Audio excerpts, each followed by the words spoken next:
guest for today is someone I've been meaning to bring on board for quite some time. In fact, since the very beginning of Let's Talk Music, and I'm really thankful that he's finally had some time to talk to me today. He's been in the industry for a very long time, and he started out as a manager in international music with CBS Gramophone Records and Tapes in 1987. He's worked with some of the biggest record labels that we have known in India and outside, like Magnasound, Virgin Records, Saregama, and his career has like spanned across divisions. So he's had experience with international music, with sales, with marketing, with A&R, with new media, which is going to be quite an interesting discussion, I promise. And most importantly, in publishing. This is a topic that I think very few of us have information on, and I couldn't really think of having anyone better to talk to us about it. So thank you so much, Atul. Thank you so much for taking time out and being with us here today. Not at all. It's a pleasure, Sandhya. And that's a very flattering introduction. So, as Javed Saab says, with introductions like that, I also want to listen to myself. That's a good thing, I suppose. Yeah. So, but you've seen everything that's happened in the music industry, especially, and it's not just India. I'm sure you've had experience with the international markets as well, given the kind of people and the companies that you've worked with. So, I think I really want to know about your journey in the music industry. How did it begin, and what led to Turnkey? Yeah, so actually, I think one is very fortunate to have been born at a very interesting time and got into the business in the late 80s, in 87, as you said. So when I finished college, I must confess, I'm not much of a thinker in terms of, planner and what I'll do and stuff like that. So I was just having a good time in college. I loved writing. Okay. And restarted the college magazine. I was responsible for shutting down the old one, thanks to some lyrics there. And setting up a new one. Right. So word got around that I could write a bit, and there's the magazine, the Sun magazine. So at that time they had wanted someone to write about college and the university in Delhi, etc. Okay. So a friend put me on to them, and I started freelancing for them while I was in college. Okay. And I was doing economics, by the way. So I finished my third year exams, and as usual, they hadn't paid me. So I went to Sun to pick up my check. And I was waiting for my results. So the editor says, what are you doing now? I said, nothing. I'm waiting for my results, and then we have 2 months of holidays or whatever. So he said, why don't you come and join us for a couple of months, see what it's like, etc. So that couple of months turned out to be 3 years. Wow. And I just loved it, and I was writing on everything from politics to sports to various things. Of course, the passion was writing about music, and I used to review albums, international music albums. So in that connection, I got connected with HMV, with at that time CBS Records, etc. Okay. And one day I got a job offer from CBS in Bombay. Okay. And my dad had retired. My parents had moved to Kasauli. So there was nothing to hold me back to Delhi, really.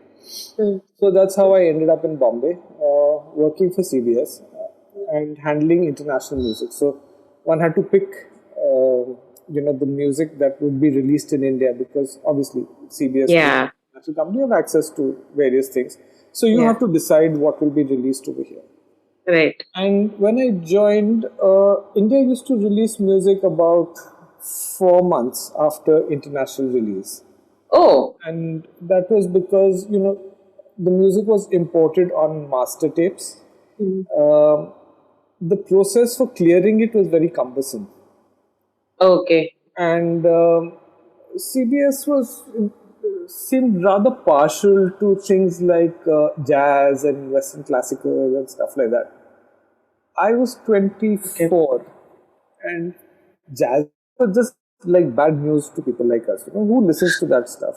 So It was all about, pop music and the pop music of the day, which I had been writing about in Sun. Mm. So, and of course, the big thing was that CBS India, which was uh, actually a Tata company that had got leased to a gentleman called Mr. R.V. Pandit, who used to write Oh, Imprint magazine. So, wow. Pandit was Okay. managing it. Uh-huh. And CBS had not paid royalties to CBS International for a very long time. Oh, okay. So they had stopped sending them masters, and there were various complications. Okay. So Wow. I came in. The first thing I was told was that there is a bunch of master tapes lying in customs. So I said, okay, so what is it? Branford, Marcellus, some, Western classical and other. I said, I don't want them. I said, send them back. So sad. It became a big deal, who will pay demurrage. Each tape it used to cost us 7,000 rupees to import the What? master, you know. Oh, And we wow. were selling like 200s expensive. and 300 cassettes at some 35 rupees, There was Yeah. just no logic, there was no business sense, there was nothing. And Yeah. I'm not a business guy, but listen, anyone can make out Yeah. something that's happened. Correct. So I got the guy who we used to report to was a gentleman called Peter Bond. He used to Okay. handle Asia out of Australia. So Okay. much Okay. senior to us, very very senior gentleman in the organization, but very sweet, really, And we got on well. And in those days, we used to telex each other. If you remember what a telex was, Yeah. Oh my so God. we used Yeah. to have conversations on the telex.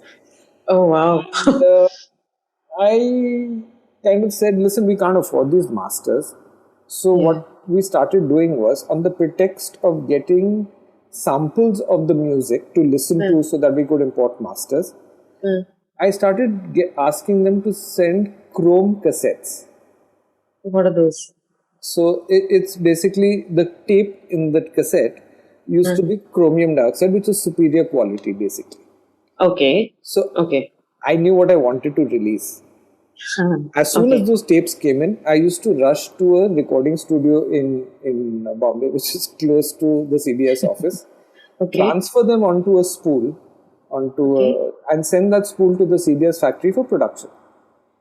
Mm. So we got around by getting free masters. So what we were paying 7,000 rupees for, we started Yeah. getting those cassettes free and putting them on master tapes on spools, from which we God. duplicated our own cassettes.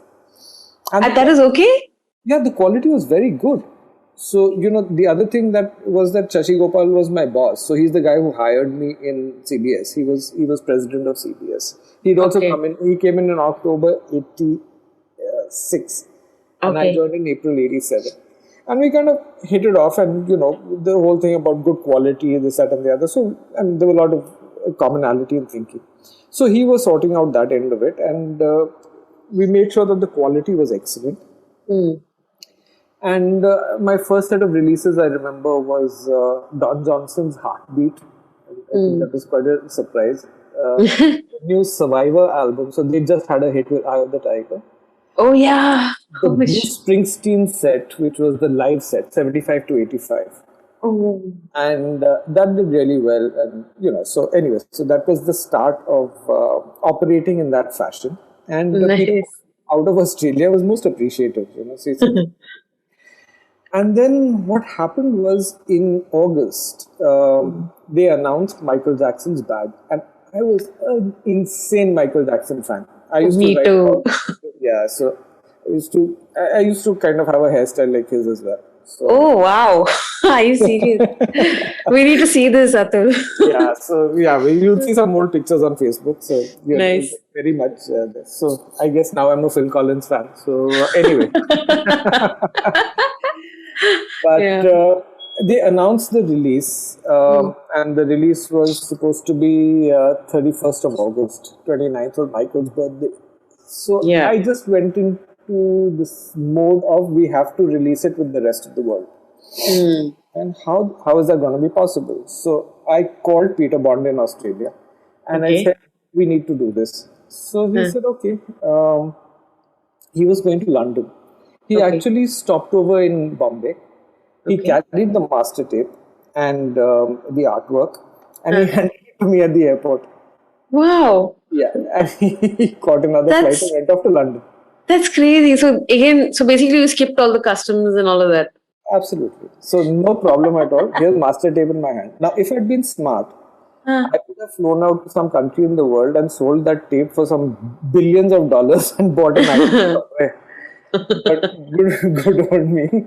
So, we actually released that album on time with the rest of the world. There's a long story behind that, but net in September of that year, after we released it on the 31st of August, Billboard magazine wrote a half page about us having released Bad on time with the rest of the world.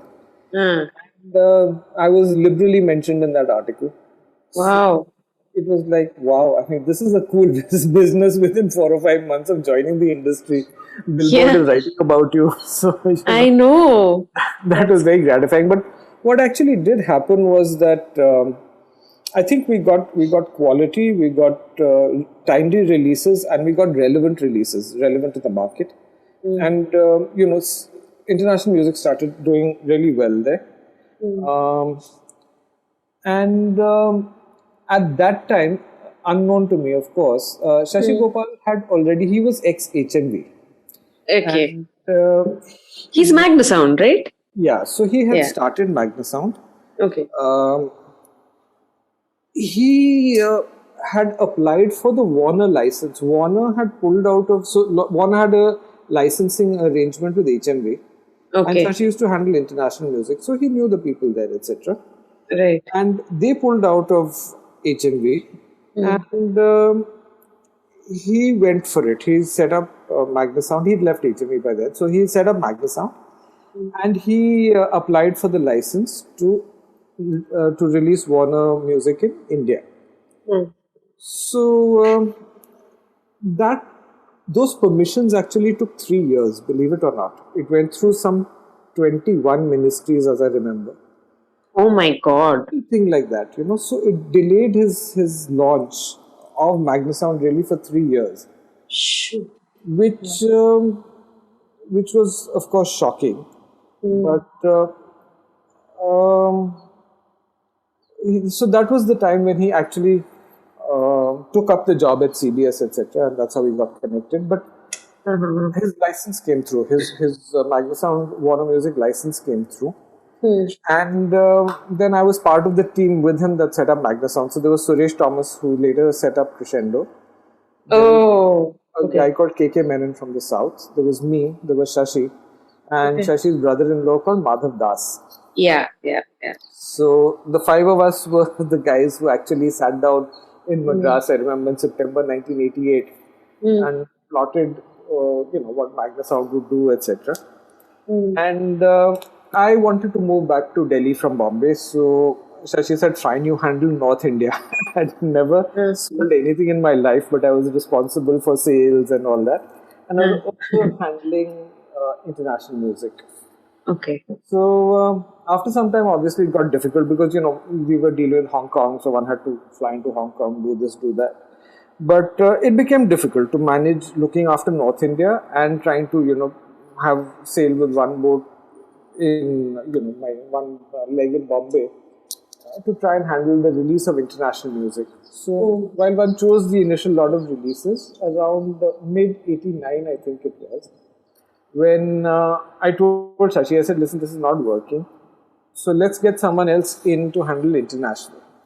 So he said, but who will do it? Is there anyone else you think you could think of? So that was when I suggested Parag, and Parag Kamani came in as international manager for CBS, for Magna Sound, sorry. And then I could concentrate on sales and this, that, and the other. And then, of course, Suresh left in 1991 to start Crescendo. So at that time, Shashi hauled me back to Bombay and said, no, now you got to be here. So I became general manager of Magna Sound. Oh. Okay. The one thing that I had told Shashi, so it was a little difficult for him to get me to come back to Bombay. And one of the things I told him was, listen, I don't want to deal with your Indian artists who are, trying to sing in English, etc., etc. So this is one thing I will not do. So he said, yeah, of course. Who's asking you to do it? You just come. I came back. I found Jasmine Barucha standing at my desk. And that actually started well, we'd been dabbling in it, but Yeah. that was when MTV had launched in India. Ah. And that became a very, very fascinating journey, which led to the whole creation of the Indian pop music business, which didn't Yeah. exist at the time. Yeah. So Jasmine was the first video we did, Mm. Alone Now, from the Alien Desire album. Oh But my it was, of God. course, my friend Baba What a, Sehgal's Thanda Thanda Pani album that really started, kick-started everything. yeah. And What a blast from the past this is. yeah, so, that's a whole era in itself. But Yeah. what happened was that, again, we signed Baba when I was in Delhi. Mm. And we signed him for an album called Dilruba, which at the time sold, I'm trying to remember, about 5,000 cassettes. Okay. Then we did an album with him called Ali Baba, by which time I had moved to Bombay, and because I'd moved to Bombay, he moved to Bombay. So we produced it with a guy called Charles Vaz, and Ali Baba sold 10,000 cassettes. Wow. And we'd Double. gone to Charles' house. It was Charlie's birthday, I think. So we'd gone there, and we were all, having a drink and having fun, etc. And there was an artist called Mobina. I don't know if you remember. A girl called Mobina Sabwani. She pulled out the keyboard and she sang Ice Ice Baby. Oh, okay. So Baba said, hang on, I've got something. Yes. He sat down on the keyboard and he sang Thanda Thanda Pani. So he'd done the lyric, which I hadn't heard, of course. Okay. And it was so fantastic. I told him, Baba, tomorrow morning, office. So he came in, we sat, we planned the album, we did this, that, and the other. And we recorded the album. While we were recording, we had a dealer conference at Worli, at the Sunwell thing upstairs. And Baba and Charles were in the studio, and I said, you must come and play the song to these guys, come and perform it for the dealers and things.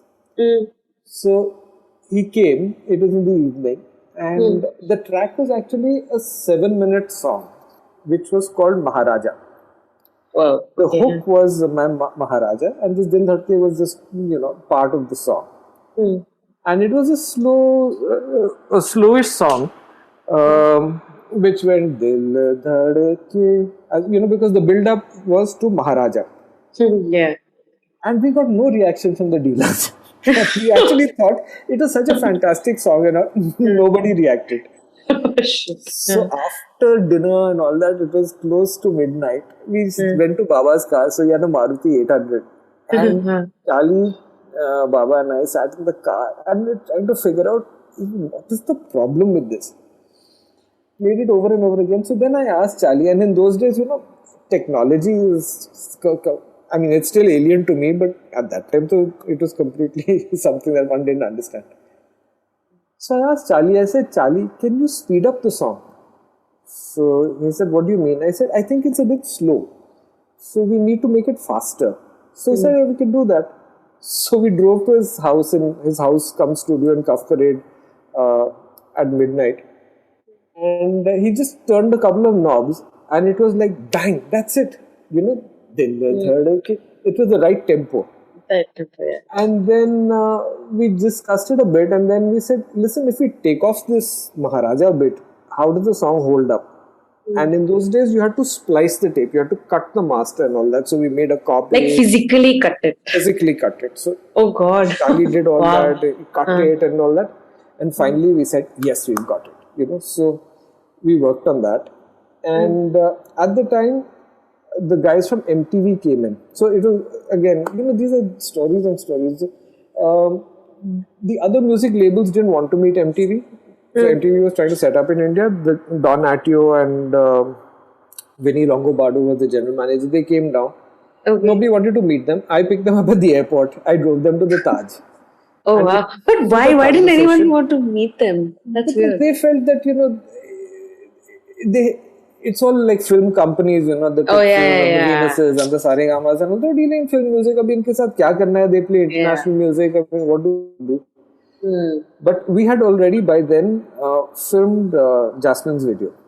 Oh, So okay. that's why I was buttering them up hugely and brought them to the office, played the video, they loved it and blah blah blah. And then I played them Thanda Thanda Pani.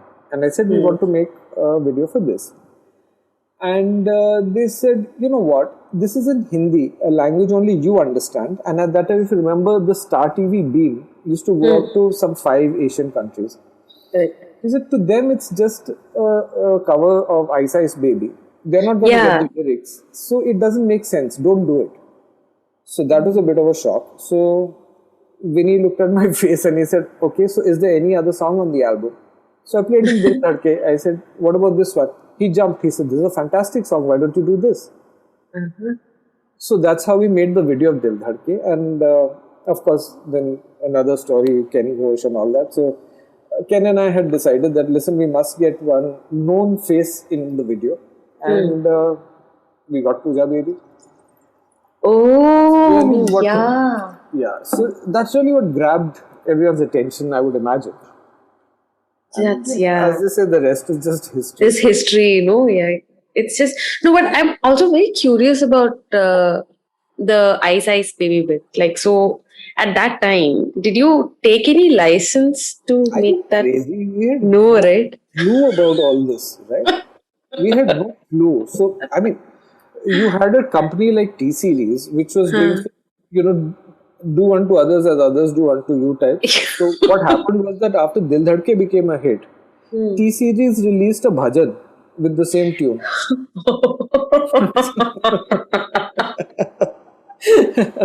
So, no one had any idea about all this. So, the only Oh thing my God. the cover of an Indian song. Then there was some section 52, 1J and all that. Yeah. So people used to pay some token amount and get a legit license to do it. So it was completely, it was open season. Just free for all, no? Yeah. Come on, they've been doing it since the 1950s or 60s in films. So, Yeah, that's true. Yeah. anyway. So, so it was great fun. I mean, that era, to me, was the golden era of, the music business as far as I was concerned, because we created some magnificent music, whether it was Made in India, Alisha, Shweta Shetty, Johnny Joker, Suchitra Krishna. Oh my God. Yeah. Dole Doles and Tumtaras and Akhas and all that. And then, of course, Colonial Cousins, Dalai, Yes. Shubha Mudgal, Oh my and later, God. Shan, Sonu Nigam, I mean, one could go on. And then look at the producers we worked with, Salim Suleiman, Ram Sampath, just Yeah. fantastic guys. Leslie, Fantastic. God, the bap of them all. Yeah. I mean, so that was that whole era when it all exploded 90s. in the 90s. Beautiful, yeah. But what happened was that by then, Magnus Sound, it was, so we actually gave up. BMG we were handling both BMG and Warner International. They both wanted to buy into Magnus Sound and Shashi didn't want to sell. So BMG pulled out and went to Crescendo as a license, and then they got a joint venture going called BMG Crescendo. Oh, yeah. And then Warner wanted to buy and Shashi said no. So Warner also pulled out and they went off to Tips of Music Today. I can't remember which one came first. So we actually lost the cushion of the money we used to make on international. Oh, damn. Right? Okay. And then we were getting more expansive with our Indian product. More money is being spent on better productions, bigger videos, etc., etc. And I mean, obviously, we couldn't have a hit with everything. So the company went into, a financial situation. And not just that, we'd opened 17 offices. We had lots of people. We had, so it was a company that had grown to a certain size, and it couldn't sustain the kind of expenses, etc. And there was so sad. so there was a lot of stuff happening, and I decided that that was that. Yeah. At which time EMI had pulled out of Saregama and wanted to set up their own company. So they talked to me and they said, will you come in? We're starting off Virgin Records. And I said, you know what? You'll come in, you'll try and set up on your own. It's a difficult thing to do. Why don't you just look at buying into Magnus Sound? I was still very faithful and loyal to Shashi. So I said, listen, why don't you do that? And want to do it. Shashi didn't want to do it, but I actually got them together. So they had conversations. But then last minute things kind of didn't work out. Didn't work out. So at that time, then they asked me, they said, listen, will you join us? We'll set up our own outfit. And I said, okay, because, the writing was on the wall as far as Magnus Sound is concerned. Yeah. So I joined Virgin. At Virgin, of course, then again, we had some fantastic stuff happening. Shan and Sagrika's contract had run out with Magnus Sound and they couldn't see eye to eye with Shashi. So we picked them up. And then we spent 2 years and created an album called Tanha Dil, which changed Shan's career. Yeah. Shubha Mudgal, who I really respected and thought we had a fantastic album in Magnus Sound called Ali More Angana. Yeah. Again, didn't do well for various reasons, but I wanted to work with Shubha. And she agreed, and I happened to meet Shantanu Moitra at a friend's wedding, and we just hit it off. Oh. And we wanted to do something with Shubha, Okay. and we ended up creating Apke Savan. Oh, He wow. introduced us to Prasanna Joshi and Jaideep Sani, and that Nice. became another landmark product. Yeah. We got to work with Bhupen Hazarika when we did a translation of some of his other work in Hindi. Did an album with Malkeet Singh, a remix Yeah. album of his hits. Yeah. So, we had a nice little thing going. But Virgin was a company that was being conservative. And it really, by then I was pretty much in my head, I think I was on a bit of a roll. I wanted to do much more as far as creation was concerned. Right. And it was a bit frustrating when you constantly had to pull back. In fact, I remember we lost Adnan Sami's album, the Kabhi To Nazar Mein Lao album. Oh no. Because, in Magnus Sound, sorry, I'm mixing my companies. In Magnus Sound, we released his album with Zakir Hussain. It was a classical one that he'd done and things. So I knew of Adnan. And then when I was at Virgin, Anand Bhosle, Ashaji's son, called me up and he said, there's a friend of mine called Adnan Sami coming in, will you meet him? And I said, of course I know Adnan. And I'd got both his albums while I was at Magnus Sound. So I had them at home. Okay. So Adnan came and met me and I said, what do you want? He said, I'll play you the music. I said, I have the music. And we discussed it and he said, listen, I just want to get released. Okay. So I went to Mohan Mahapatra, who was the MD at the time, and Mohan said, we've just done this Man Ke Manjeere thing. We had to get permission from Hong Kong each time we wanted to do an album because of the investment. Oh yeah. Okay. Okay. So he said, we just asked Hong Kong, you don't want to go through the whole rigmarole again and all that. Why don't you ask Adnan if he'll wait? So Adnan said, listen, I've come in from Canada or wherever he'd come in. He said, I really need to get it out. So we became pally. And so I kind of helped him get his deal with Magnus Sound. And unfortunately, we didn't do that album. But those were the kind of things that rankled me, because I would have jumped at that album. And I mean, it had Asha Ji on it. So, I know. anyway, but I just said enough. And at the time, then Saregama called and they said, listen, will you join us? So I said, okay. So I went to Saregama. And in fact, Abhik Mitra, who was the MD then, so he met me before I joined Saregama. And he said, what are you up to? Okay. And I said, you know what? I want to push the music publishing business. So he said, what the hell is that? So I said, in 1995 in Magnus Sound, we had actually set up a company called Noteworthy Music Publishing. Oh. Which I thought was a very smart name. Yeah. Noteworthy. So, musical notes and blah, blah. So we set it up. And we had signed people like Anu Malik, Salim Suleiman, Sham Anuragi, etc. to our publishing company. Okay. But at the last minute, Shashi said, listen, I don't know if this publishing business will work in India, blah, blah, blah, blah, blah. I don't want to invest in it. So it just lay dormant. But this is something that, I had in my mind. And one of the guys who was, let's say, founder, director in Noteworthy was Hardeep Anand. Hardeep used to be the music industry lawyer back in the mid-90s. So when it was called the Indian Phonographic Industry, the IPI, that's when he was the industry lawyer. And I met him in that context. We got on. And then we needed some help with contracts and stuff in Magnus Sound. So he became an advisor to us in Magnus Sound. Okay. So he and I were very keen on the publishing thing. So in '95 we set up Noteworthy. Okay. But if Shashi didn't want to push it and he was the boss, I mean, we were just employees. So there was nothing much one could do. Yeah. So cut to Saregama. Then in 2002 when I joined, they didn't know what publishing was, etc. So I joined ostensibly to do A&R. I signed Raghav Sachar, Savan Datta, Sona Mahapatra, Arnab Chakravarti. As soon as I signed them, they turned around and said, "You know what? Great, you signed them, but we can't promote the music because we are running at losses." Oh. I said, "Yeah, this is not fair." So we actually released Raghav's first album, but I let the others go. With Savan also, sorry, we released Savan's album also. In fact, we did the first 3D animated video for her, a song called Lady Chatterjee. So anyway, I think I remember this. Yeah. Anyway, but I let Sona and Arnab off their contracts, and even cancelled Raghav and Savan's contracts after those two releases. And then it dawned on me as to what I'd done, because I'd come in for A&R and had released the artists from their contracts. Yeah. So what do I do now? I said, Abhik, the HME will sack us. So I went back to Abhik and I said, Abhik, you want to discuss this music publishing business? Oh yeah, come sit.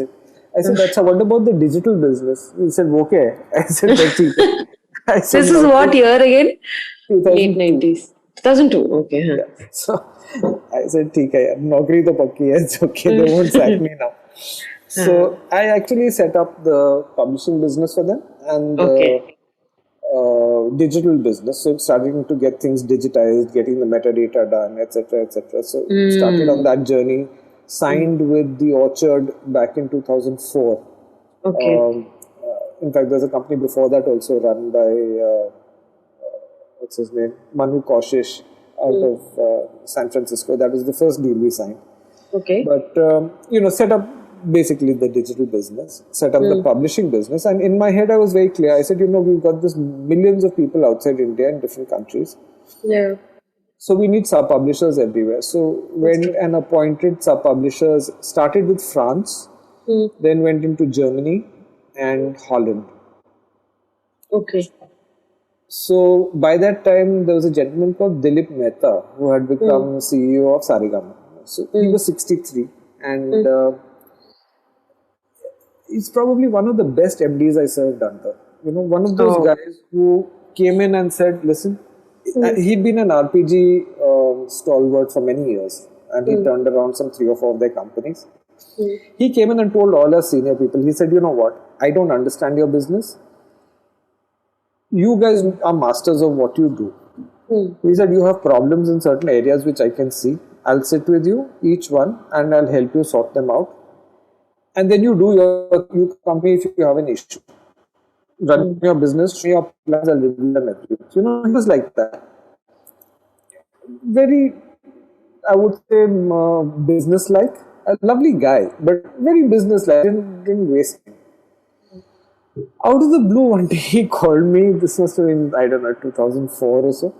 So he called me and he said, I must congratulate you. So I said, now for what? What did I do?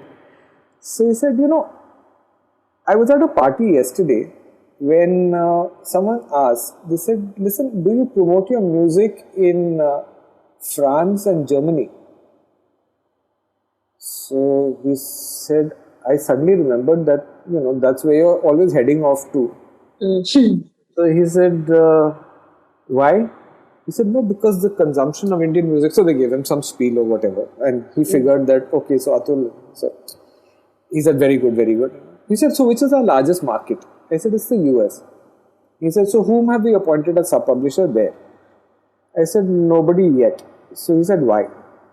And I said, because these are 3-year contracts. If you go in with the wrong guy, you're stuck for 3 years. And we're picking up momentum now and I don't want to make that mistake. So he said, how long will it, so what do you want to do? What do you need to do? So I said, I need to go to the US, I need to meet a few people and kind of evaluate them and see who would be the best partner for us. So he said, how long will it take? I said, it would be about 15 days. So he said, can you go tomorrow? I said, yeah, actually I can. So he said, go. he said, whatever decision you take, it's yours. I'm fine with it. So I ended up going to New York. We frankly spent only a week there and found the right partner.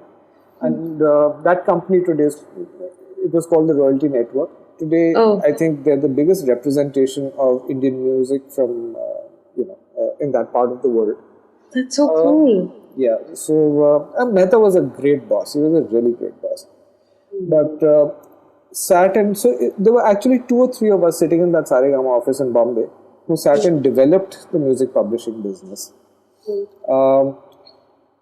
So I've talked so much, and you'll figure out that I had planned nothing.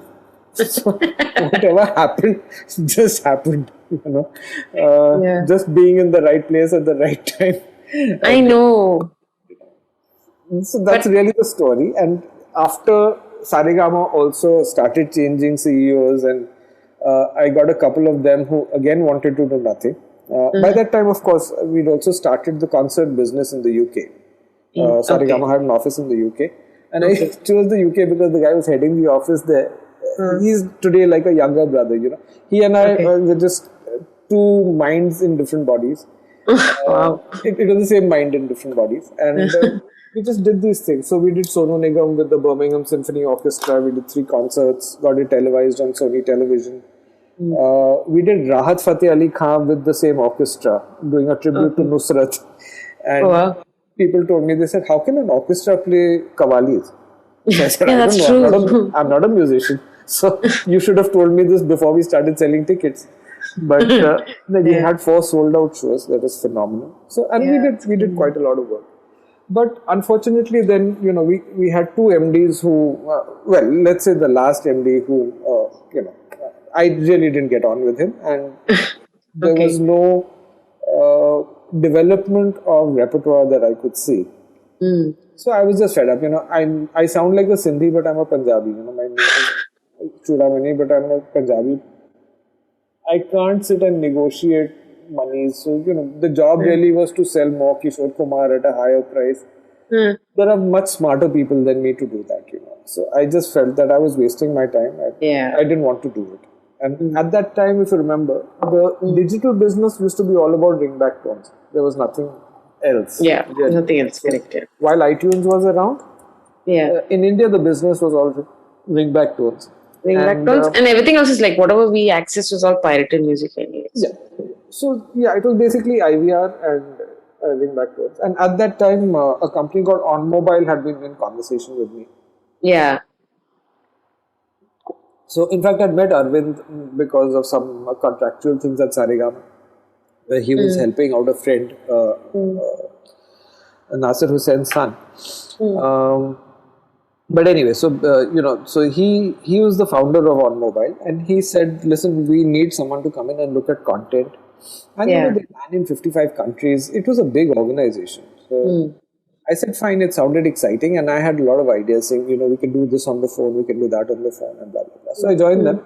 Unfortunately, after I joined, soon after Arvind left, and so we kept trying to first sorted out the issues with the music industry. Wo ho gaya, chalo, all. Yeah. But after that, then trying to build these products out over 3 years. What also happened was that when I came into On Mobile, I told him, I said, I'm pushing 50 now. And tomorrow, if you find that I'm useless or I don't serve your purpose, you'll get rid of me and nobody will give me a job. So I said, can I come in as a consultant? So that I can do other things on the side. I don't want to be relegated to this employee of a vast company. Yeah. And I lose my relevance in the music industry because baitna hota hai with the creators and the guys who run the business and all that. Yeah. So he said, I'm fine as long as there's no conflict of interest. So I was a consultant. And Sandhya, by the time 3 years were up, we hadn't managed to engineer a single product because that wasn't their focus. I mean, they were happy selling their ringback tones, running the platform for ringback tones. They were doing Telefonica across the world. They were doing Vodafone in most countries. It was a big business for them. And where would they be interested in some guy coming and saying, IVR pe Talat Aziz ka kuch karte and all that? They're not interested. Yeah.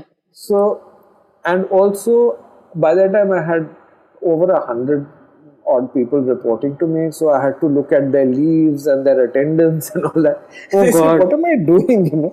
This is Yeah. nonsense. It's like school teacher work. Like attendance and Yes, leave and it's all. not my thing. Yeah. So in 2013, I said, okay, so let me register a company. So I registered Turnkey, and somewhere at the back of my mind, I wanted to do the music publishing thing. So I said, okay, music publishing. So that's really what we're going to do. And by 2014, then I said, enough of this on mobile thing. So I moved out and started doing Turnkey full time. So that's the story. That's how it happened. That's how it happened. Wow. But that's like, the amount of experiences you've had in that, like how many years is that? Like 20 years, I think? Now 30, it's going to be 34 years, right? 34 years, yeah. So, I mean, I'm saying till Turnkey, how all of that evolved to Turnkey. Yeah, and I didn't even tell you about the bits where we were lifting cartons, packing cassettes, Oh my making God. delivery challans. Oh, see, all of that adds to your wisdom, Atul. You know what? If you do all that shit, nobody can take you for a ride. That's true. So when the transporter comes in and says, "Sir, wo bilti ka hai," you tell him, "Don't talk shit." Yeah. I know what it's about. I know. So I like, and the kind of like the graph that you have seen, like from cassettes to CDs to ringtones to what it is today. I think it's been like quite a massive jump, right? So how I think publishing itself has changed in its core essence because of that. So what do you think what has been the biggest change that you've seen in publishing? But I think before we go into that, I just wanted to understand from you. Because for me, you're the expert in music publishing over here, and what you say is gospel. So if you had to explain what music publishing is to like a kid, how would you break it down? Because the simpler it is, the easier for us to understand it.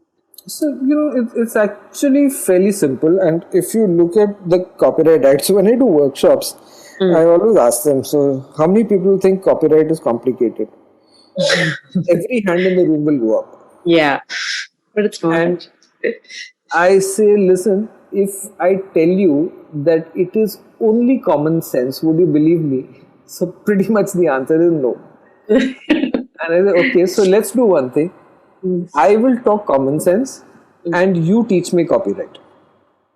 Okay. So let's do it this way. Okay. The only thing that I can start off with by saying is that there are 3 things that have copyright in music.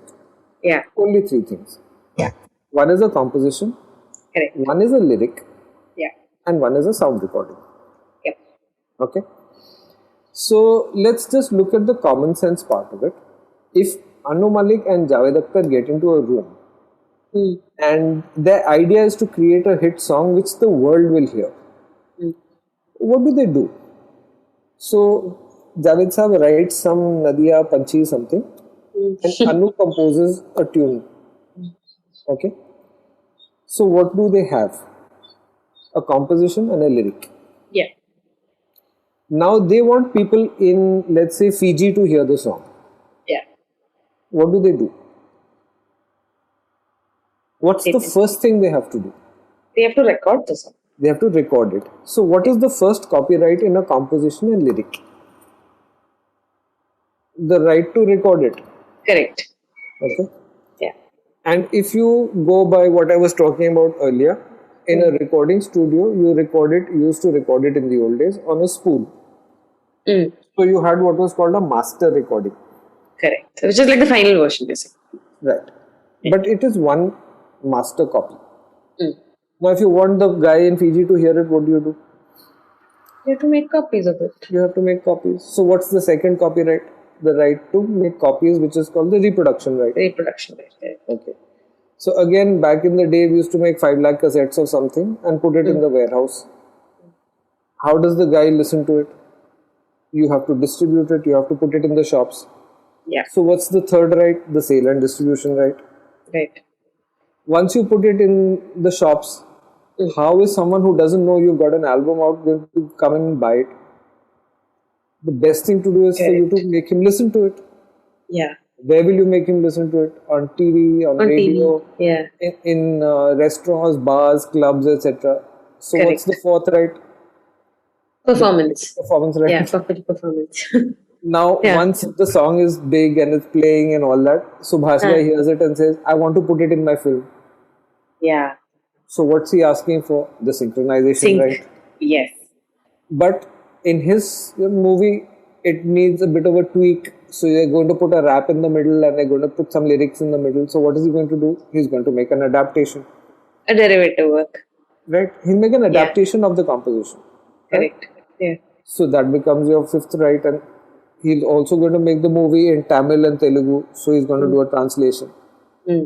of the lyrics. So those are your copyrights, and once you do the adaptation and translation, you have to go back to the recording studio. You have to Correct. make the sale and distribute. That's This your whole thing copyright. No? repeats. So Yeah. what is it? It's only common sense. Correct. And then if you look at the sound recording part of it, once you have the recording, you can't re-record a recording, right? So you can only reproduce it. So the first right in a copyright in a sound recording is a reproduction. Second, Unless you actually record the whole thing again.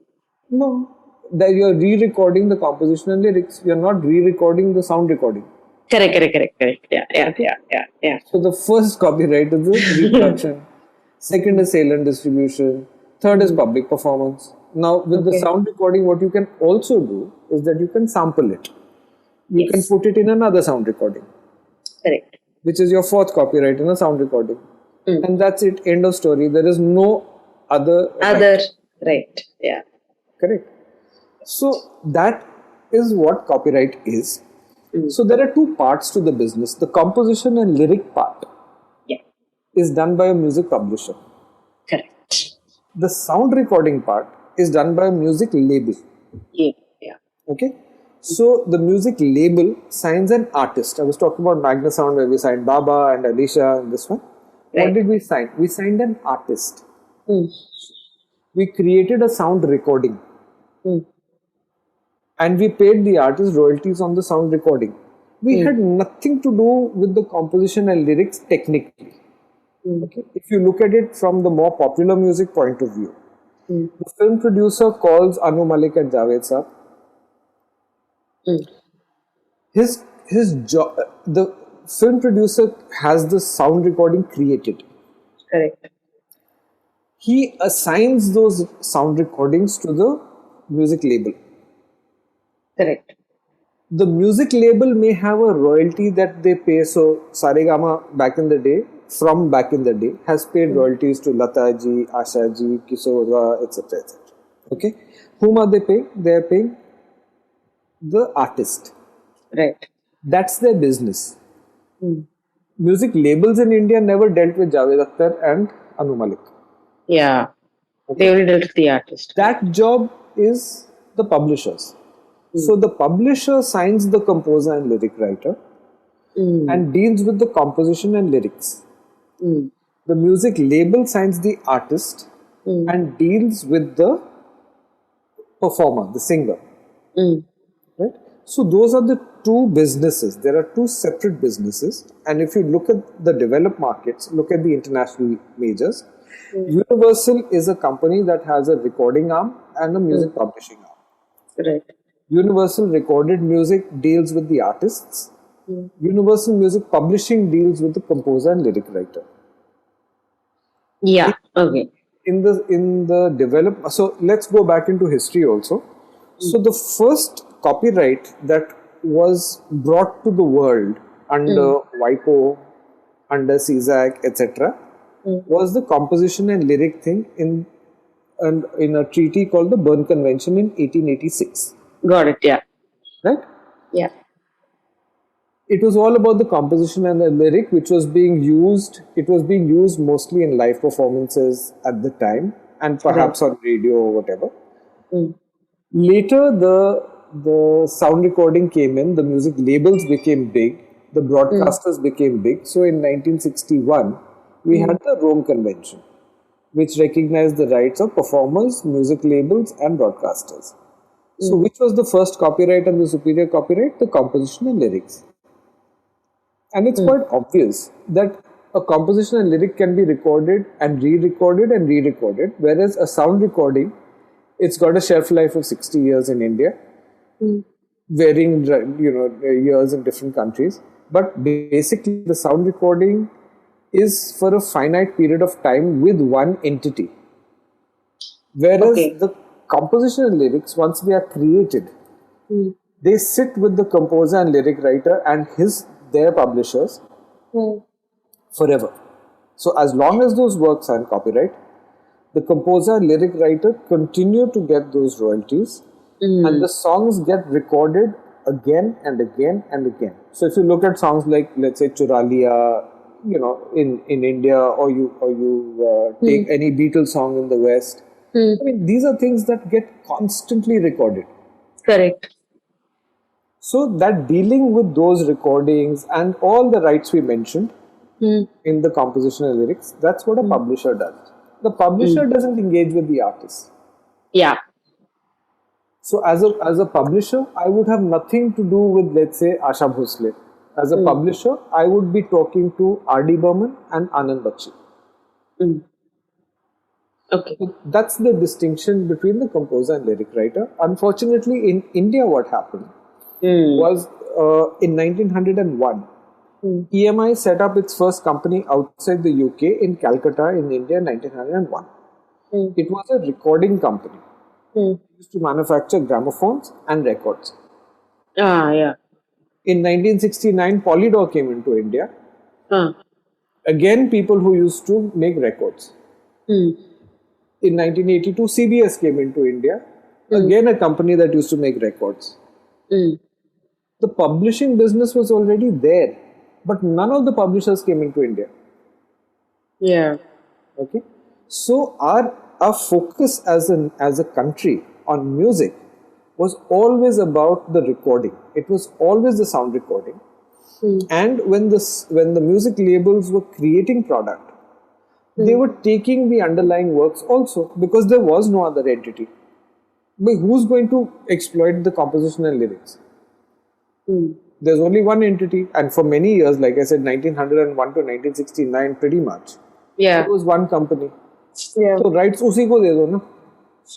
Yeah. वही exploit करेंगे, वही कमाएंगे, वगैरह वगैरह. Right? Yeah. So that is why in India, we never found a bifurcation between the record label and the music publisher. Because our focus was always on the sound recording. And even today, if you talk to the labels all think like record companies. Saregama might own the greatest music in the history of India. But they think like a record label. They don't think like a publisher. That's true.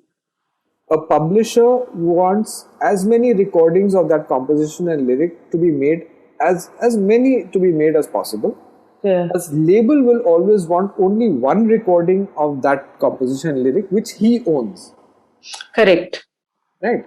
So my classic example for this is when the song Macarena came out in the 90s.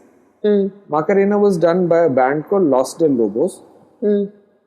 And it was number 1 on the American charts.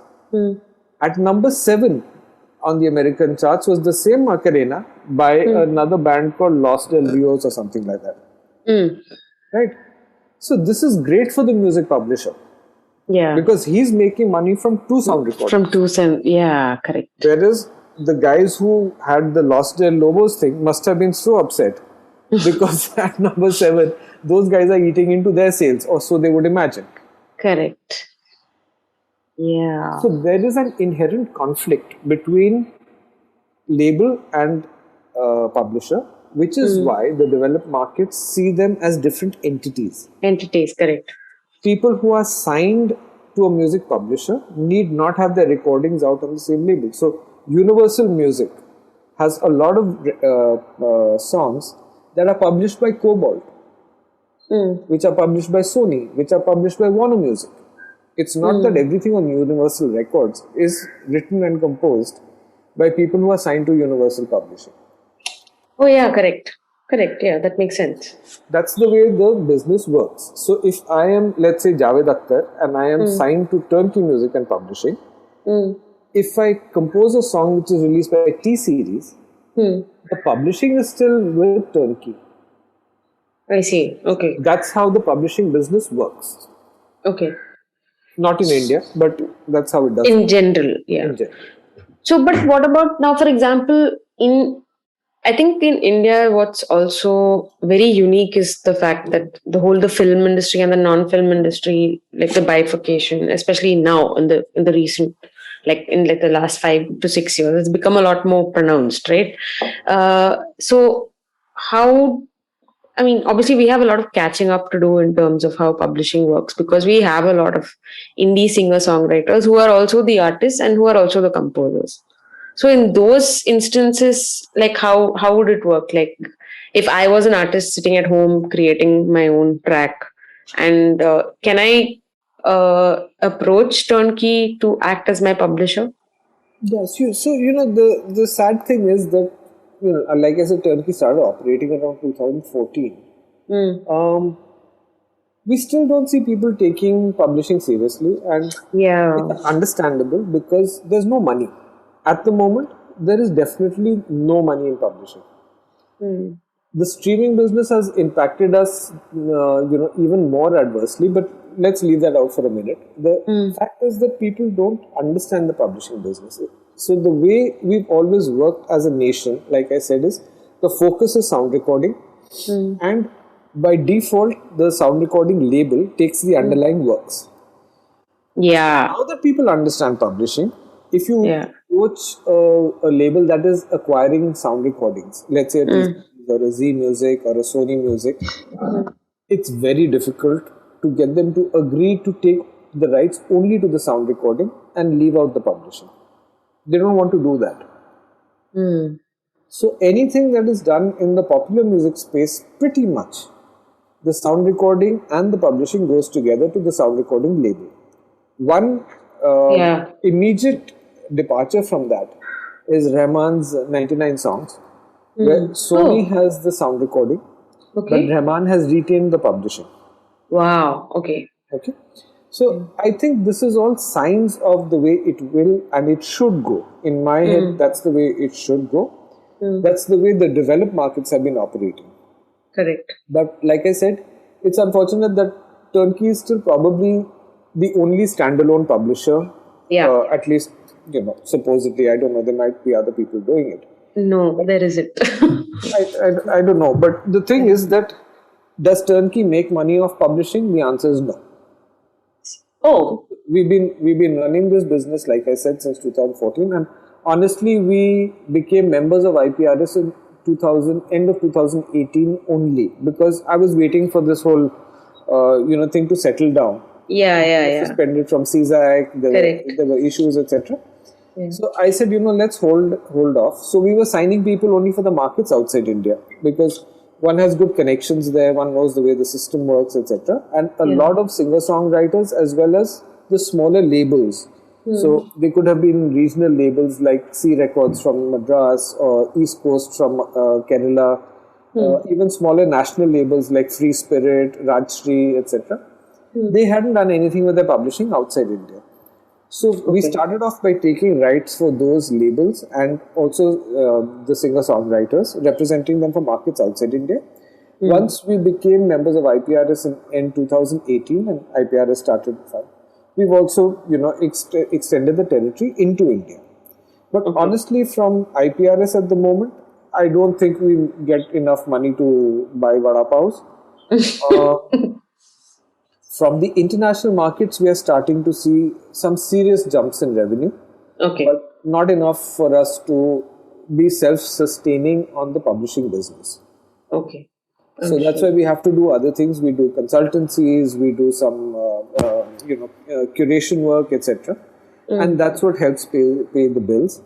But it will change. So things like this do take time, and it will change. Now we're representing Cobalt as the big daddy of the publishers, as well as a few smaller publishing outfits. So I'm sure it will come.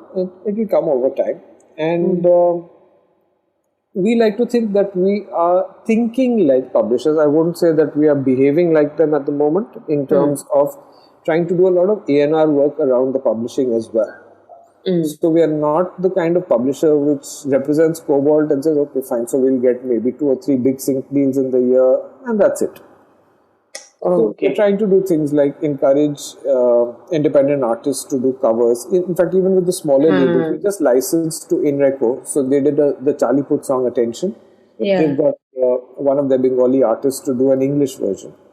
And I'm very keen to work with young independent artists on developing stuff around the catalogs that we represent for publishing, the international catalogs.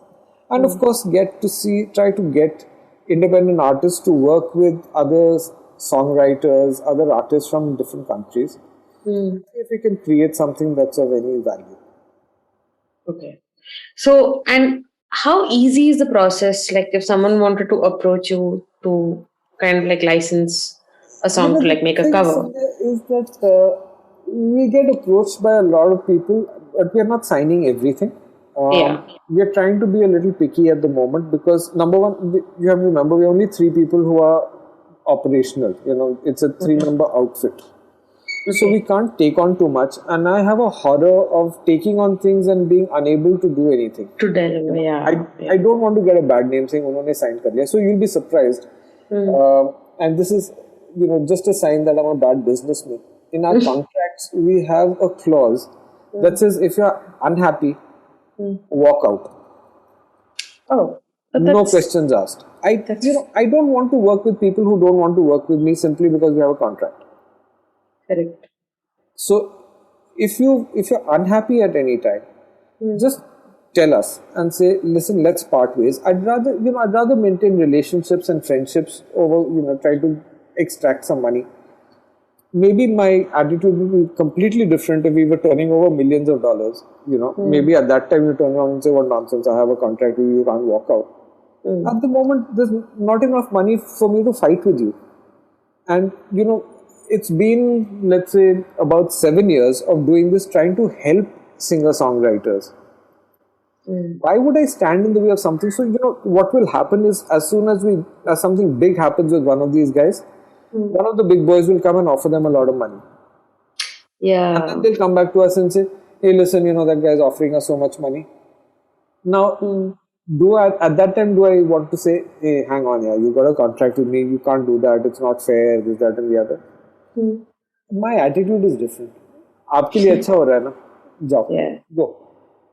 Get on with your life. It's fine. Yeah. If you have the I don't know, the sentiment or whatever to turn around and tell that guy, I have a publishing contract, or maybe try and work out something 3 ways, I'd happily do it. Yeah. I'd happily do it. But if it's going to be a sticking point and it's going to prevent you from doing something, certainly go. And the other thing is in the contracts as well, we sign a 3-year deal, and we say that we will represent everything that you put into Schedule A. Which means it's entirely up to you not to put something in Schedule A. Yeah. Okay, so tomorrow, let's say Karan Johar says, do a song for me that's going to his movie, and the rights have to go to T-Series. If I have a contract with you that doesn't allow it, you lose that Karan Johar movie. Because they won't take it, because T-Series will not agree to buy the rights without the publishing. I don't want to do that. I don't want to be the guy who stood in your way. So I'm very clear, don't give us what you don't want to give us. Feel free. Don't under some compulsion.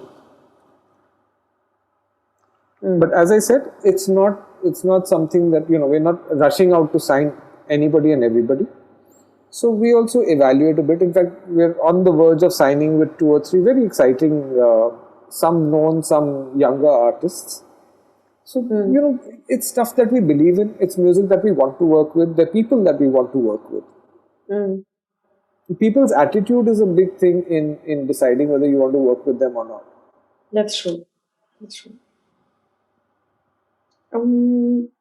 Okay.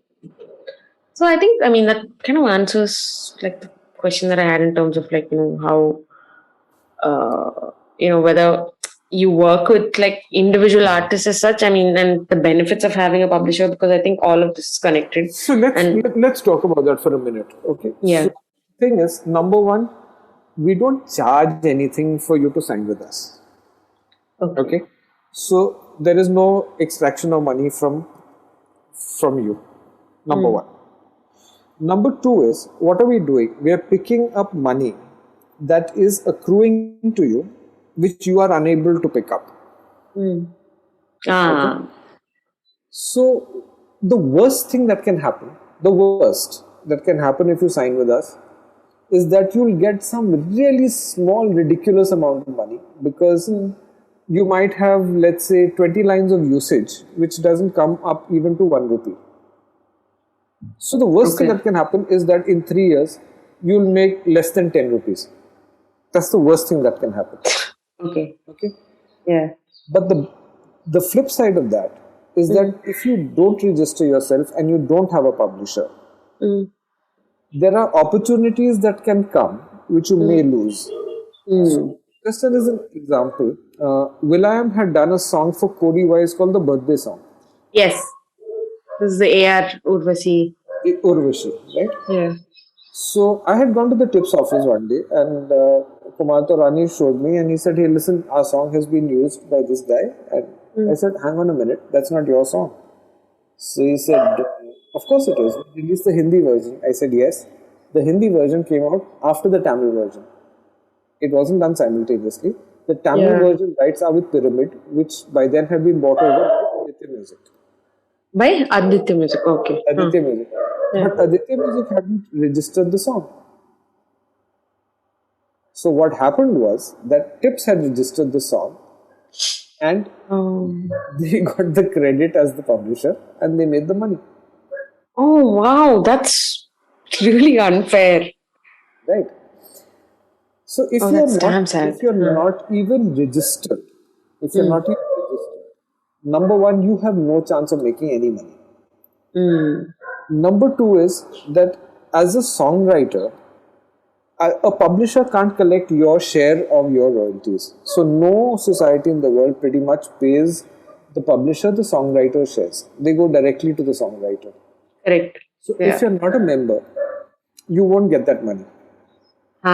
If you're not a member, you won't get your unique CAE number. Today it's called an IPI number, but it's a composer, author, entrepreneur, meaning publisher in French, or intellectual property identifier number.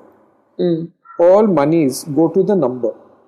Now, if you're not registered with the society, if you don't have a number, me as publisher may register the work, but it doesn't show as a complete registration. So even I may not be able to pick up the money. Some societies have this little kida that they won't pay you for an incomplete registration, or they may not pay you 100%. Okay, so you are cheating yourself out of your own money. Right? So the first thing is that you must become a member of a collecting society. If you're in India, it has to be the IPRS. So forget all the stories that you've heard about things and advice that you're getting from people. Number one is you need to be a member only of one society in the world, because they're all interlinked through a reciprocal arrangement under CSAC. You will get one unique number, and it will be the same number for every society that your work gets collected in. So become a member of one society. Number two, if you have a publisher, what do?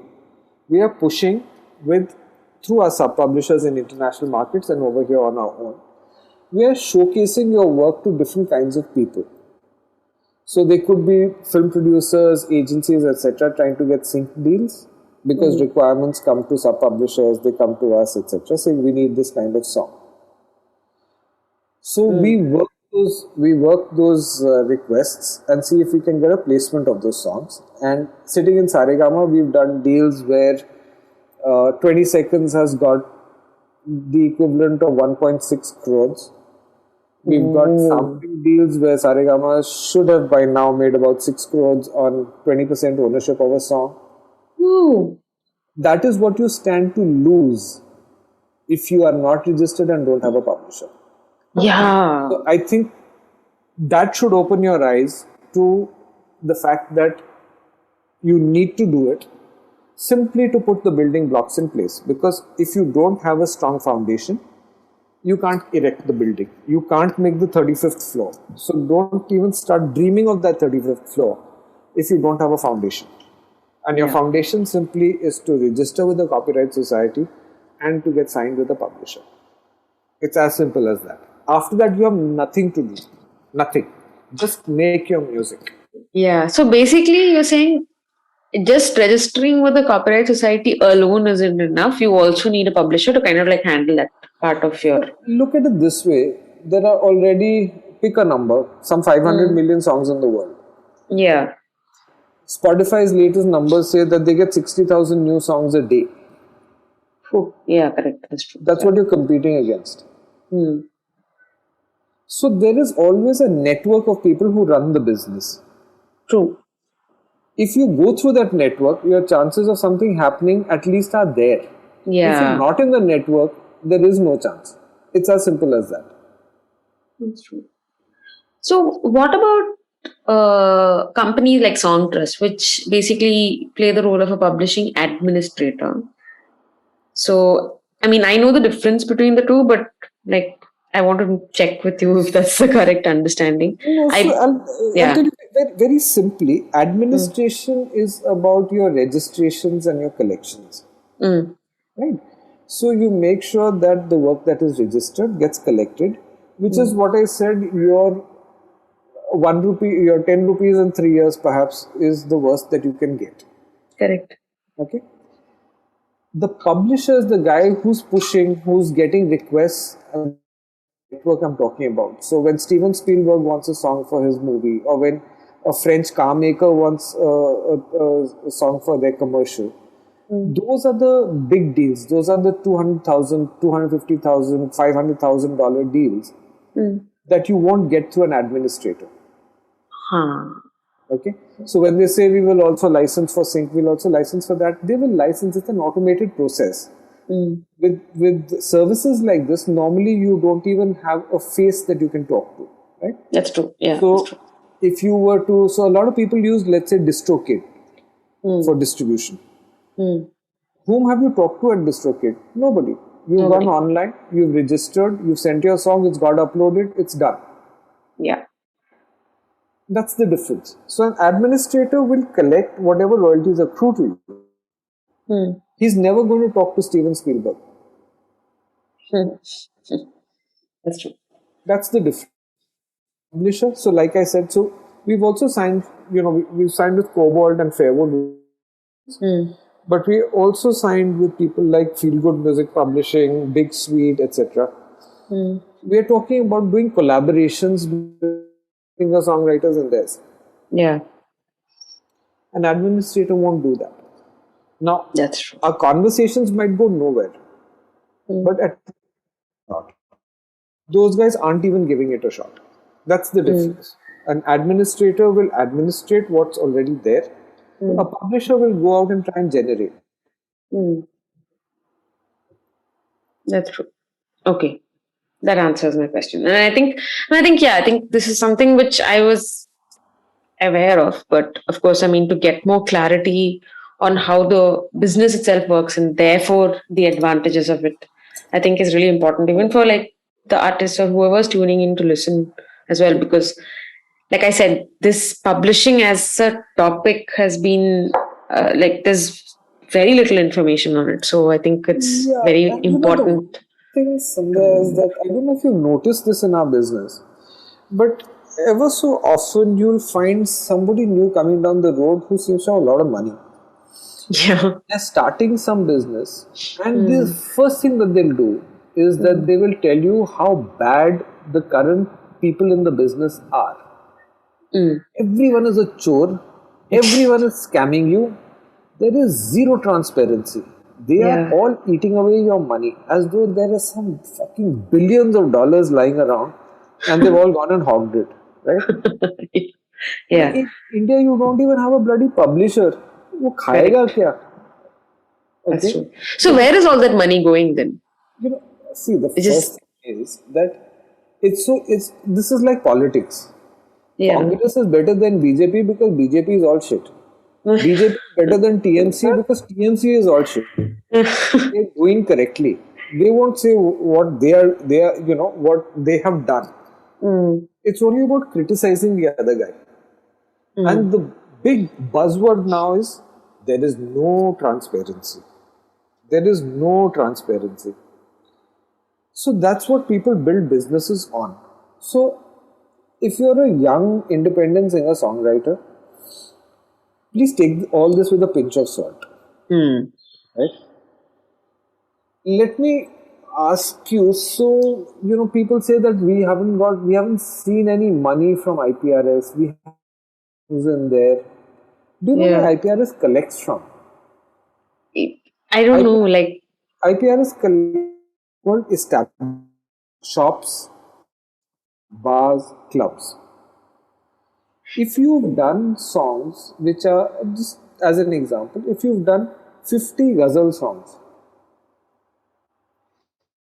how many malls you've heard those songs playing, in how many clubs, how many bars, how many restaurants are playing those songs? For you to stand up and say, "Arey, RD Burman ko itna paisa milte, mere ko nahi milta." Get real, okay? Get real. You know who makes money in this business? People who have hit. Have you any idea how many songs the Beatles actually created? Pick a number. I don't know, like 500? 219 songs. 219. The publishing royalties that they got last year were in excess of 24 million pounds. 24 million pounds. Correct. Okay, that just took a second to register that number. How many years? The Beatles disbanded in about 1968 or something like that. 68 or something. Yeah. Right? 51 years later, that's what 200 songs for them are generating. So please evaluate correctly. And about the publishing business, the is about 15% of the total business. If you make 100 rupees on your sound recording, you will make 15 rupees off the publishing. If you own 100% of the publishing. Okay? So the publishing business is not what it's cracked up to be. And if you talk to the companies in the West, they're all talking about sync deals and, oh my God, the opportunity, 1.3 billion Indians. Same story we hear, whether they're wanting to sell cars or foreign liquor or whatever it is. 1.3 billion Indians. Netflix and Amazon, my God. I've been having conversations with all these guys, right? So very dear friends of ours, Kailash and Atul Surendra, they've just made this series called Chuck on one of these Netflix or whatever, right? Yes. So we were just talking about the background scores and the songs and all that. And they said, it's just so much easier for us to catch hold of a kid here who at a cheaper cost and who's making stuff that is completely in tandem with our visual. Because in the West, what happens is they go to. So we also represent music production libraries. Yeah. Now there's hours of music there, and I've made, let's say, 180 minutes of audio visual, of a film, or a visual. I need a background score for that. Yeah. Oh, and since we don't have a music supervisor business in this country, who's going to look at the visual and pick 180 minutes out of a 600-hour library? Wow. It's overwhelming. Yeah. So the simplest thing to do is call a guy and say, "This is my film. Just watch the film and put sound effects in." Correct. That's true. And it's probably cheaper than going to some Gora library. Yeah, that's true. Okay? So this is something that people don't understand in the West, in the developed markets where their practices are prevalent. They're not looking at this and saying, okay, so that's the challenge in India. I mean, India is a low price market when it comes to labor. Right? You're engaging musicians and paying them much less than you would pay for licensing music. Yeah, for licensing. That's true. So that's, let's say, the background music. When it comes to hit songs, so I told you, Saregama has licensed in international markets for big amounts. So similarly, if you were to look at India, Mm. at Dua Lipa. Yeah. Dua Lipa is, huge. Mm. How many people in India out of 1.3 billion know of Dua Lipa? I don't know, like a 5%. Okay.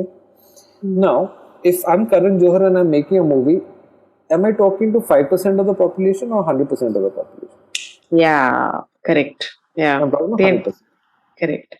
Now you're saying, Mr. Karan Johar, listen to this fantastic Dua Lipa. Oh, by Dua Lipa, let's talk about Blinding Lights, which Mm. is YouTube. the weekend song. No, Blinding Lights is the weekend song, which has been in the top 10 the entire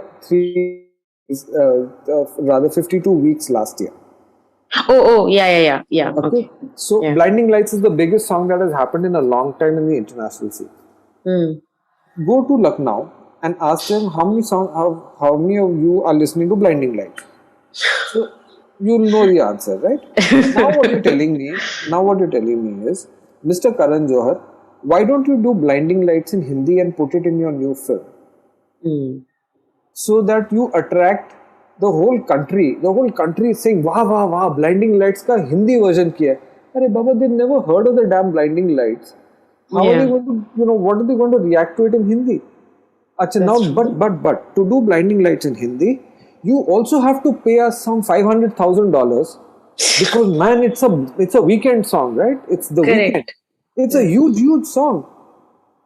I said, bloody, what kind of idiots are you? I'll call A.R. Rahman for 1/100th of the price. He'll do me a song which I own. Yeah. Your Blinding Lights, I don't even own the composition. Yeah. So That's a this is the that's a challenge you tough. have. But when people talk about the business in India, these are things you have to understand. Mm. That you're talking about international music, which is not heard by anyone of significance, like that uh, popular middle class that the politicians don't bother about. Because Yeah. वो Yeah. आवाज बहुत करते हैं, but they don't count.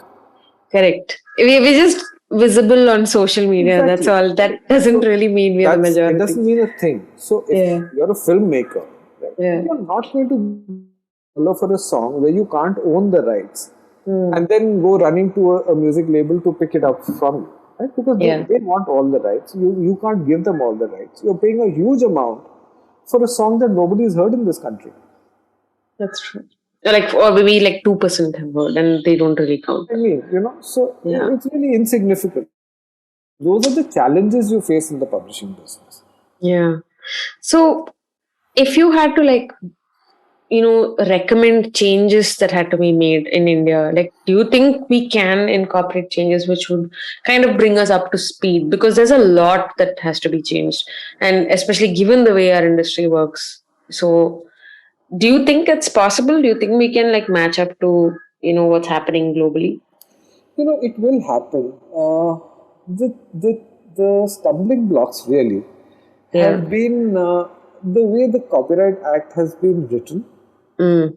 because it gets interpreted in many ways, which means that we are fighting long legal battles, and I mean it's so laughable when you're signatory to the Berne Convention and the Rome Convention, and it's still not clear to you Mm. that you have to pay for underlying work separately from sound recordings. You Yeah. have an IPAB on the passes a judgment. 4 days later, Delhi High Court says something completely. Yeah. Listen, I mean, and everyone says that our intent is to make sure that composers and writers get paid. Yeah. Is it so difficult? If you want them to get paid, Paid exactly. just said they should get paid. What exactly are you getting at? So, think that, I'm told lots of times, I'm not a lawyer, so I can just say it. Pick up your Copyright Act of 1957 Yeah. and throw it in the bloody dustbin. I'm on board. Write it in a way that it is written for people who are in the business Yeah. and people who want to use music. Let them understand it clearly. Mm. Don't write it for the lawyers. Mm. If you read section 1.2 with section 6.8 and then interpret it, अरे बाबा नहीं समझ आता है यार. Yeah. सीधा लिखो. And this is what I said. You made a car in 1957. Mm. You keep adding features to it and say it's going to outrun any Ferrari that is made today. Yeah. That's bullshit. You're smoking something incredible. Please give me some. Yeah. I mean, no, I completely get what you're saying, but I think in terms of like drafting laws and how it's going to be implemented, we can't really. I don't think we have much control on that in terms of like. But of course, having a simplified legislation governing copyright makes So sense. let me ask you something else, right? Yeah, Infringement of copyright, is it a crime? it's not a crime. There is a law that says if you use music, you're supposed to pay for it. Correct. As simple as that. As simple as that. Okay. The government seems to get involved in various discussions with the music industry. Yeah. Various things where it has actually not much of a role to play. So should we have one society for one class of work or more? Arey That Baba, people don't pay one bloody society. Yeah. Now you want to open it up so everybody will have their own society. So let's have bloody 20 million societies. No? They want to have that discussion. Yeah. Let me ask them one simple thing. Hmm. You have a Shop and Establishments Act. Hmm. Anyone who has a shop or an establishment has to take your damn license. Correct. Why don't you make it mandatory for them to take a music license also? I am not asking you to do anything apart from upholding your own law. Correct. Says that people are supposed to pay for music. But that's what the law says. But why don't you just implement it, no? Yeah, As the implementation music has been. industry, help me implement it. And I'll give you the number. I don't know if you read that piece I wrote. Yeah. At best, we are licensing 70,000 establishments. That's As an such industry. a sad number. Guess how many there are? 7 million. 14 million. Oh my God. Are you serious? And I'm saying even if you drop the price of those licenses, you're looking at 5,000 crores to an industry that's today struggling at 1,500 crores. Yet everything else at 12% GST, is the government making money or losing money by doing what I'm saying? Of course. Where is the rocket science in this? Mm. And I'm not asking you to do anything special for me. Nothing. Just uphold your own law. You have a law says that I'm supposed to pay. Yeah. If I don't pay income tax, you come after me. Correct. You have a law that says pay for music if you're using it. But if people use the music and don't pay for it, you don't do a damn thing to them. Yeah. Where is the rocket science? That's just I couldn't agree more because it's just I think it's this implementation which has been like the biggest Exactly. So every time they call the music industry to have a discussion, the music industry should say, we will not until you sort this out. Yeah. First you sort this out, right? And let's look at it from your perspective. Today you're getting 180 crores from us. We are telling you we want to pay you 600 crores. Okay. And you don't want it. You don't want it. Yeah.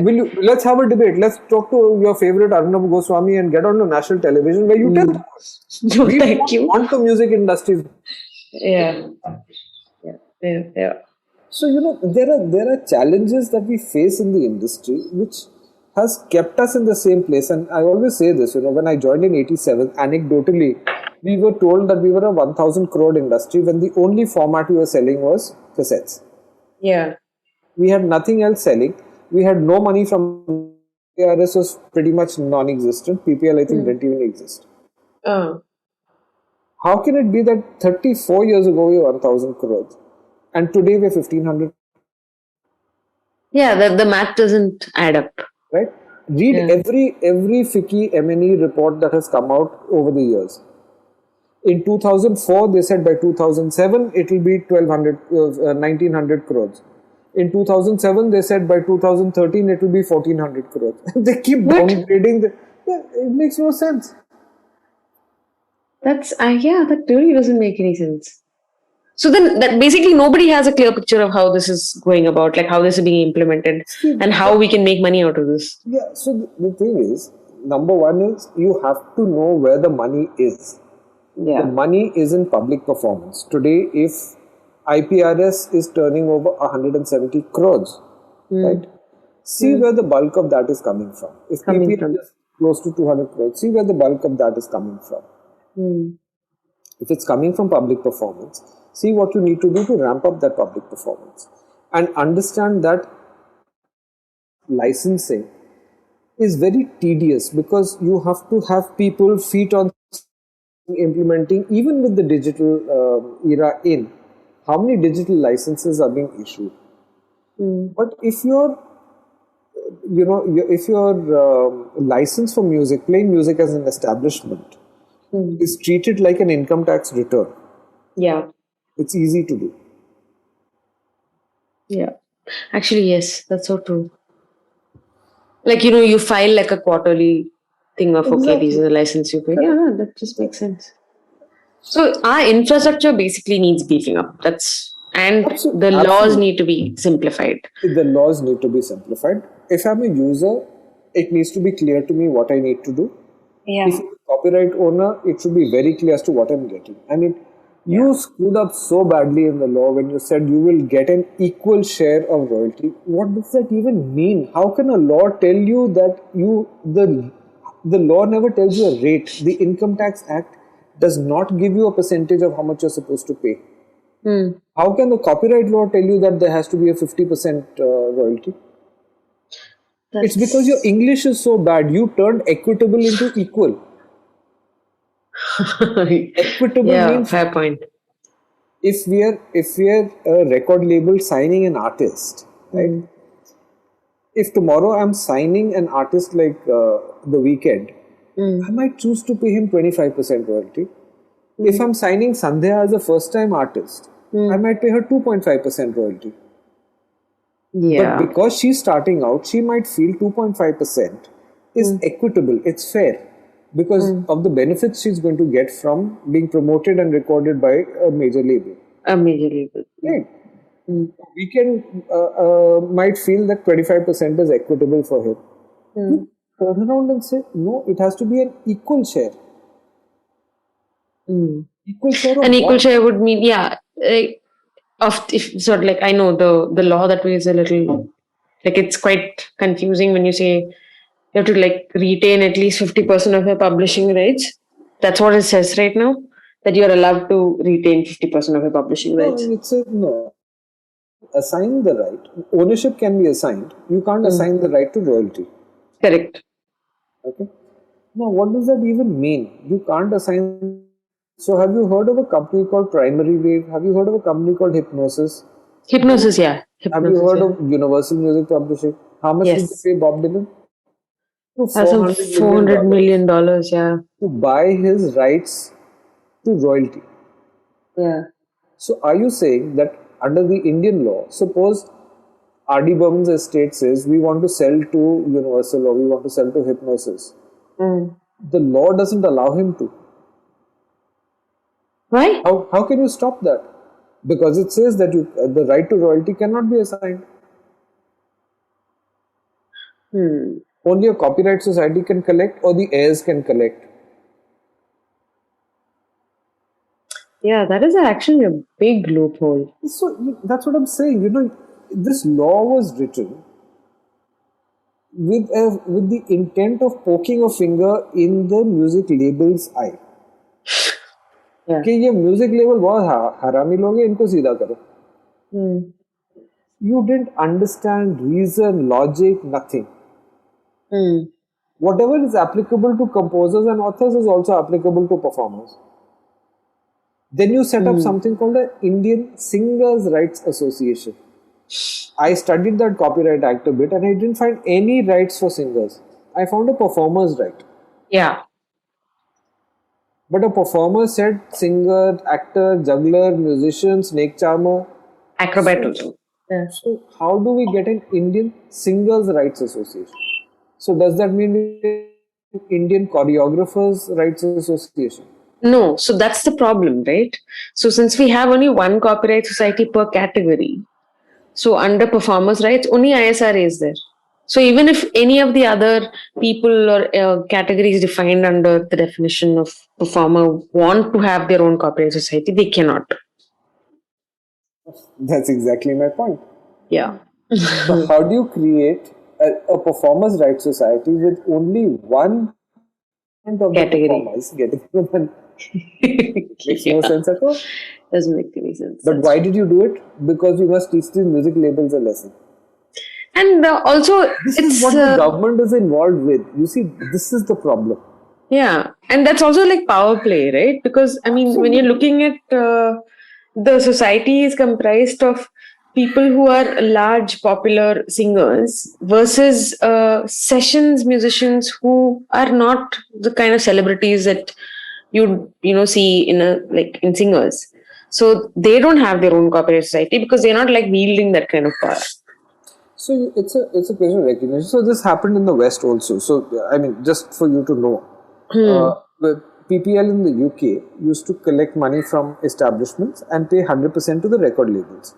Mm, As the monies and the musicians union there said, this is nonsense. They're making so much money. We should get a share. correct. Now the labels in all their wisdom did not pay a share of that money like they used to do on sales of, let's say, physical product. They didn't pay a share of royalty to the performers. Mm, So the musicians union did a deal with PPL saying that, listen, you collect and you pay us an X percentage. And slowly that has become 50%. wow. So sitting in India now, we look at PPL UK pays 50% for performers. Okay, wonderful. Yeah. So let's be very clear. Mm, When you hear the song Kal Ho Na Ho, yeah. whose face are you seeing? Shah Rukh Khan. Sorry. No, but Isn't Shankar he the Hassan. performer? The Technically, law he's also performing. says that the actor Yeah. is a performer. Yeah. Shivani Nigam's face doesn't come to mind, No. right? Yeah. So it's unfair not to pay Shah Rukh for that. Yeah. But I think the copyright law basically kind of exempts this bit. Like actors cannot claim additional copyright for or like royalties for, Correct. like having their performance being, played in the context of the movie being played and all of that. So, Right. yeah. So then what about the musicians? Okay. Now you have a performers' rights society. Let's say we're staying with music. There's some insignificant man called Ustad Zakir Hussain who plays the tabla, So sad. Hmm. and somebody called Shiv Kumar Sharma and Pandit Hari Prasad Chaurasia who plays the flute. Mm. Now these are all non-singers. Yeah. Now what happens? Exactly my point. So one could go No, on. The I stupidity of this is incredible. yes, no, that I agree. I mean, there's just way too much cleaning up to do, and but the problem is if you simplify it, then you have too many questions being asked about. Like, then what about this person? Then you need to have this person. So, like So every other Indian law. again, I fail to see the complexity. I really Mm, fail to see the. To me, really comes from the situation. So why in 1961 did we have the Rome Convention? Because by that time performers were becoming huge, mm, record massive amounts of money. mm, Broadcasters were mushrooming and making the music popular. So you had to recognize their rights. mm, Correct? mm, I think what's logical to me is that prior to 1994, a lot of our stalwarts used to go and do private performances in people's homes. Very often, those performances used to get recorded. So whether it was ghazal singers or classical musicians, etc., they were constantly going to people's houses and performing. mm. Those people had started recording those performances. Oh. And they were releasing them, they were selling them off to labels, and those labels were putting them out where the performer didn't even know. Huh. So I think it was logical in 94 to put in something saying that, listen, there is a performer's right, and nobody Yeah. can record and release a performance without his consent. Correct. That's fair enough. Now, why was it a non-remunerative right? Yeah. What was the That logic of remunerative right? it was only a moral right, and I think it got converted to an economic right too only in 2012, So and that's let's when. let's talk 94. Mm, So again, my reasoning is that in 94, they felt that, listen, these performances, anyway, the performer is being paid, and mm, so if someone wants to record and release it, they must get his permission to do it. The question of money didn't arise simply because the performer was already for mm. that live performance. Yeah. I'm talking live. Yeah. By 2012, what had happened was technology had made everyone a cameraman. Correct. Everyone went to a concert with a cell phone and recorded everything. And then our friends like YouTube and Facebook and all made it possible for us to upload those recordings. Yeah. So again, keeping that in mind, if you are Mm, going to record a live performance and put it up on a platform mm. and you're going to make money, then you have to pay money to the performer. Right. Okay, that's my reasoning of this. And if you are to say that, listen, even when he goes into a studio and records a song, then you have to get his permission and all that. Fair enough, you have to get his permission, because this poor little Sonu Nigam, when he got called to sing Kal Ho Na Ho, had no idea it was for a movie, Mm, and he had no idea it was going to be released. So of course it's necessary to get his thing agreed. But the fact is that he's already signed some agreement over there. Sound recording is getting exploited. From that sound recording, he should get a share. mm. Correct. So it becomes the onus is on the person who's engaging Sonu to do the sound recording to give him that money. Where does an ISRA come into the picture? Mm, Why would ISRA go to Spotify and Apple Music, etc., mm. to ask for money which is supposedly to be paid by the owner of the sound recording? That's the conflict. Ah. So when it comes to live performances on stage, now look at the logic. So that live Yeah. performance could be by Shah Rukh, it could be by Sonu, Mm, it could be by Farah Khan as a choreographer, mm, it could be by as a musician, it mm, could be by a juggler, snake charmer, anybody. mm. Film a live performance, that recording requires their permission to be released, and they must be on that. But if you're talking about a recording which is done in the studio, paying that artist lies on the person who's doing and releasing that recording. You can't have a society going in and collecting money for that also. And my question, therefore, prior to 2012, is that even at Saregama, from back in the 1960s, people like Lata ji, Asha ji, Kishorda, etc., were getting royalties. Film producer had told Saregama, pay them royalties from the sound recording. Mm.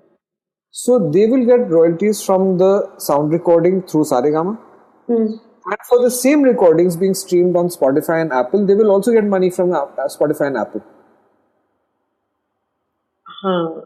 How do you Okay. tackle that? Yeah. Yeah, because then there are so many different spokes to this, right? Like you have different angles and different aspects of the copyright or the royalty collection kicking in from different angles. Correct. So this is, see, there's a contract between the performer, the singer, Mm. and you can't take that away. You can't take. And if That's you true. look at the new contracts, I'm sure you've seen plenty of them now, saying Yeah, that, oh, but the singer is free to collect his money through the society. correct.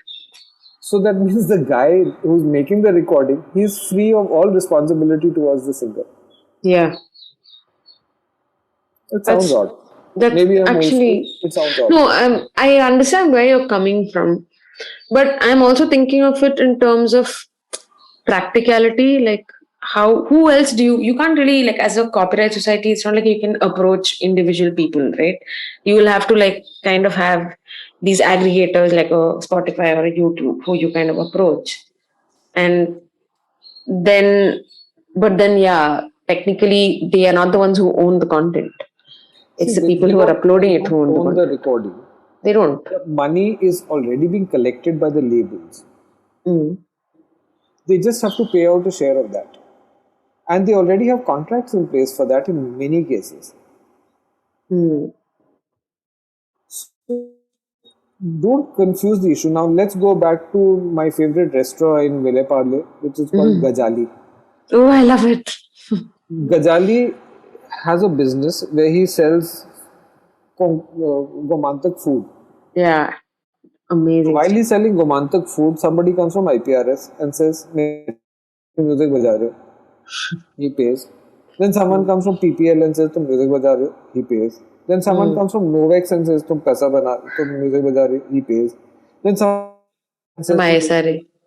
he's going to go nuts. You know, that day he went ballistic. So I happen to know the guy.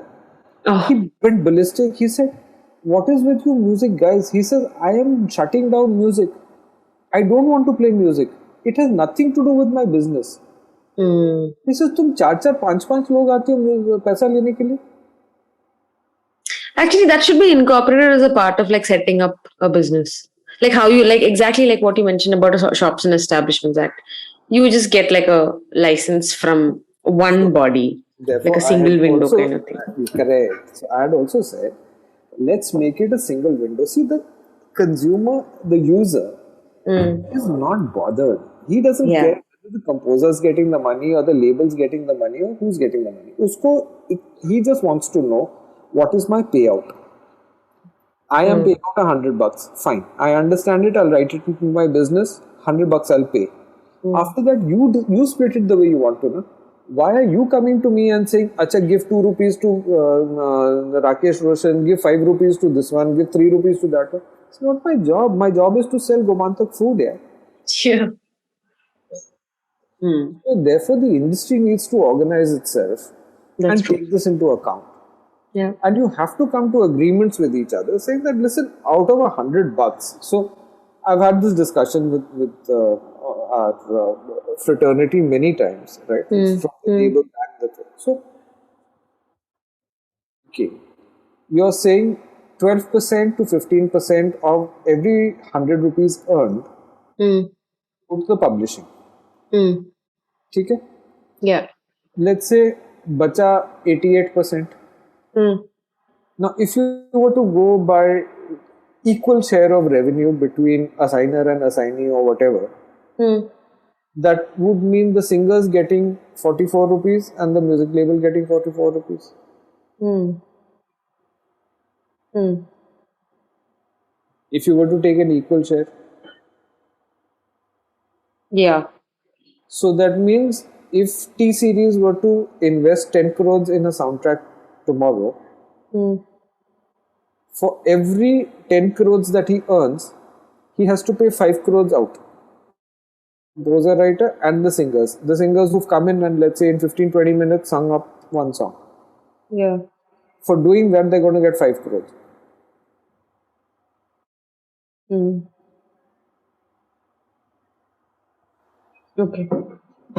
Yeah. So this chat and the singer say, no, we never said that we should get so much. And I asked Javed Saab one day, I said, Javed Saab, if you're going to get 3 to 4%, how much should the singers be getting? So what is his response? That I'll tell you off podcast. Offline. Okay. Interesting. But yeah, I mean, but actually, this itself, like this specific topic on implementation and enforcement, I think that I would love to do another session on it, because it's like and it's not just about your experience as working in the music publishing business, but in the music industry as such. So that would be, and there's so much like of it to like talk about. But Sandhya, I'm one person who hates complexity. I hate complexity. Yeah, and the laws are only about that. I like to keep things simple. I don't know if you are aware, but there's a discussion at IPRS also about background music versus featured songs. Hmm. Association and rate, etc., that's being proposed, and how it's done in different countries, and there's an algorithm and this, that, and the other. Hmm. I just have one simple question: when your law does not differentiate between types of music, background Yeah, or featured. or featured songs, why are you doing it? Exactly. It just makes things just Complex. really It makes complicated. it complicated. And ultimately, the people who are missing out are the people who really deserve the money. I'm not even going there.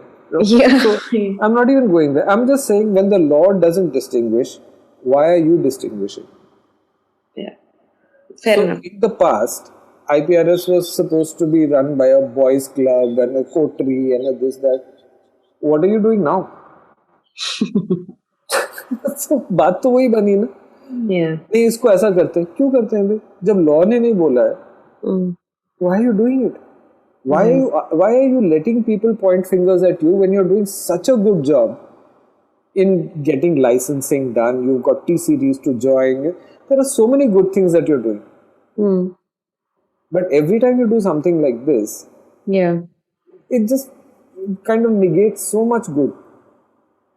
It's true. But having said that, Mm. again, for people young, why young? Any singer songwriters, any composers, writers, you must become part of the society. And let me also tell you, no society in the world is perfect. Mm. We have a young artist called Kaveri signed to us, Suchitra Krishnamurthy's daughter. Mm. When she did her first single, it was played on BBC in the UK. Oh. And we got a report from PPL because PPL pays us for radio broadcast. PPL UK, you mean? Yeah. PPL UK. Yeah. Now, when PPL UK is paying us, obviously there is the same payment that's supposed to come from PRS for the underlying works. Mm. We didn't get Correct. it from PRS. How come? So we sent the PPL report to PRS and said, listen, PPL has paid us. There should be some money sitting here. Yeah. We've never got a reply. Oh.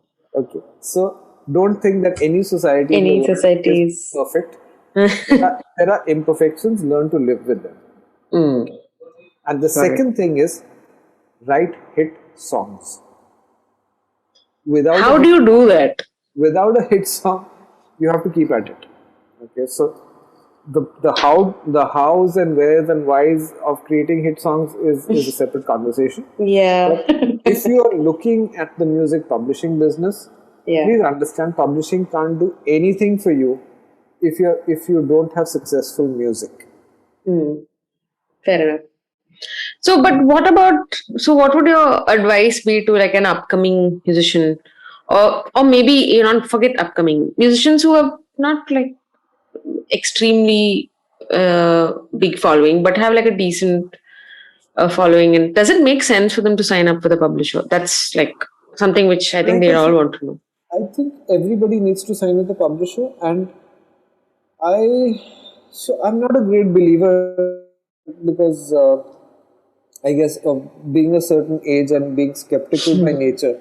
I don't believe in all this. I don't believe that you're very good at your lot of followers. Mm. Um, Ha. hit songs are something that happens. It's very difficult writing a good commercial song. Yeah, that's It's true. very difficult. It seems very easy. It's probably the most difficult thing to do. Mm. You just have to stay with your craft. You have to continue to work until you get that hit. You know, and there is no shortcut to doing it, and you never know what works. I mean, happened with Despacito. They tried, didn't work. They tried, didn't work, and bingo! Suddenly, Justin Bieber's on there, and it's this smash. Yeah. Exactly the town road. Yeah. So there are things that happen. you probably never anticipated doing that when you did it. Mm. So back in the That's day true. when we did Made in India, Mm. Alisha came back from London, so we recorded in London because Bidu was based there. And Uh-huh. she came back and she said, "No, no, no, this album doesn't work at all. That What? song on the album is Lover Girl. We must start with Lover Girl." Huh. So sometimes the artist also, you can't step back and see it.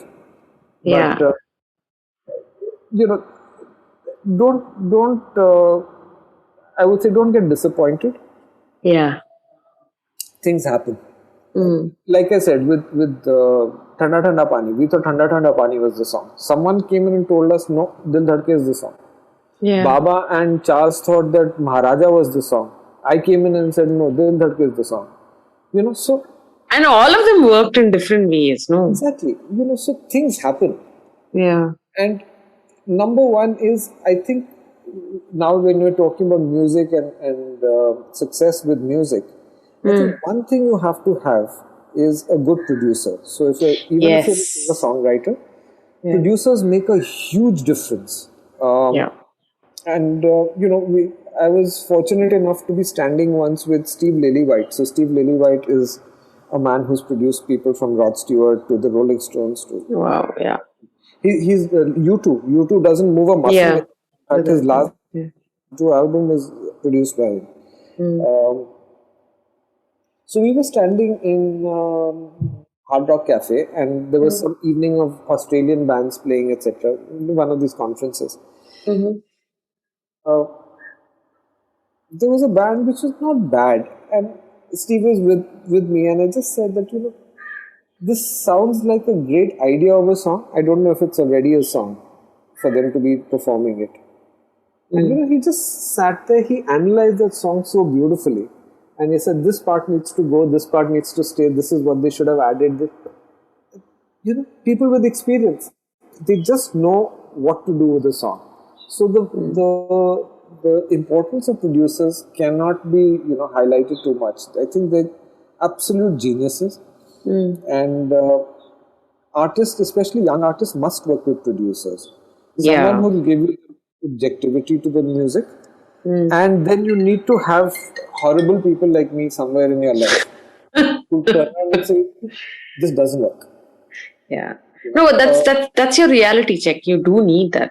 Yeah, because the amount of times Sunday I've heard people say that I played this to my friends, they love it, this, that, and the other, and I always go like, okay, ask them to put $5,000 on the table, Mm. the song, Yeah. To and if they promote the say song. it's fantastic, then you will keep the money. Let's see how many of them like the song after that. Mm. You know, it's our industry is full of people who are always praising you. This false praise, don't fall for it. It just doesn't work. So Yeah, you that's put true. a song. Blowing smoke up someone's ass is Yeah, very, very common. And yeah. I think people don't want to offend. So it's just like, yeah, but I think as an artist, getting real feedback is very critical I think for it's you to good. like do well. Yeah. But yeah. So I would say that, and you have to have. I think if you're approaching, either you've got something which makes us stand up, and I say this very often. After spending 34 years in the business and listening to a lot of music, etc., uh, I need to hear something that makes me go, wow. Literally get me out of my chair. If you have something like that, we'll probably sign you immediately. So, in fact, we're just signing a young guy who's got only 2 songs out at the moment. Oh, Uh, he's definitely got something. So, we see something in him. right. Um, So Otherwise, you do kind yeah, we of do, of do course. a bit of A&R, right? Yeah, So, yeah. So okay. that's very, hard coded in our DNA. So Hmm. we are looking at. Otherwise, you should have at least, I would say, at least 10 songs before you come to someone like us and say, we Yeah. want to publish. And remember one thing, that your royalties Yeah. are safe at copyright societies for 3 years at least. Yeah. So you can go up to 3 years without collecting your royalty to the society and still pick up your money. within 3 years. Mm. So there's no deathly rush. There are people who write to us saying that, listen, I'm about to release a song and I want to get registered because I want to make sure that my royalties don't go anywhere. Your royalties won't go anywhere. Societies anyway end up collecting and Collecting. distributing money about a year after your songs are put out. Mm. Because they have lots of lines of data to bifurcate and go through, etc. So Understood. there's no tearing rush. You can wait till you have a few songs out. And for us also, to evaluate someone, if we don't have that immediate wow on, let's say, one song, we'd like to listen to at least 5 or 6 songs to say, okay, so we understand the direction where this is going. It was a bit easier in the old days sitting at music labels because you could sit with the artist, and one of the questions I always ask them is, where do you see yourself 5 years from now? Very unfair question. And I used to tell them that it's unfair because nobody actually thinks like that. Yeah. But all I'm trying to do is I'm trying to get your perspective so that I understand you as an artist. Yeah. If I can understand where you want to go, I can help you down that road. True. The most challenging one used to be when someone sits down in front of you and says, I can sing everything. Yeah. Talented people, they can sing ghazals and bhajans and classical and all that. I don't know what to do with them. Yeah. So you tell me what to do. Yeah. All I can say is do what you want to do. So, but I don't know what will work. If there was an answer to that, we'd have a lot of very rich people. Unfortunately, nobody knows what's going to work. So you have to follow your heart. I think do what your heart tells you. The head tells you all kinds of things. In fact, just a few months ago, I was having a conversation with another friend's son who's also become an artist. And he said, I've done this song and I did it like this, and then now this person is saying, put a rap in Hindi in the middle because it will work better. So I said, what do you think? So he said, no, I like the song as it was. I said, see, that came from the heart. Yeah. The heart tells you what to do. Correct. And then the head goes and fucks it all up. Seriously. I said, so somebody told you put a rap in Hindi. Suppose I were to tell you, you know what, this song will work in Japan if you put a rap in Japanese. And then someone comes and tells you, do it in Swahili, it will break it in Africa. Where are you going to stop? Yeah. Change the lyric to put the word bank in it and everybody in the banks will start buying it. Is that something that's going to happen? I said, music, dil se banao. Do what you think is right and you'll get a little perspective from a producer. Yeah. Saying that somewhere, maybe your bass line is not working or that break that you've done in the song is wrong or whatever. But these are little things that a producer will help you fine tune. Yeah. Music aap dil se likho, compose and create what comes to you. Sounds good. Yeah. I mean, I do agree, and I think I keep saying this as well. But I mean, I'm always like received with, but you know how the industry is, you know how trends work. Like formula music always works. We need numbers.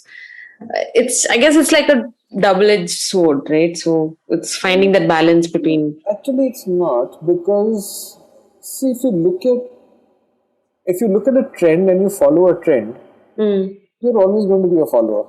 You'll never be a Baba Sagan. Yeah.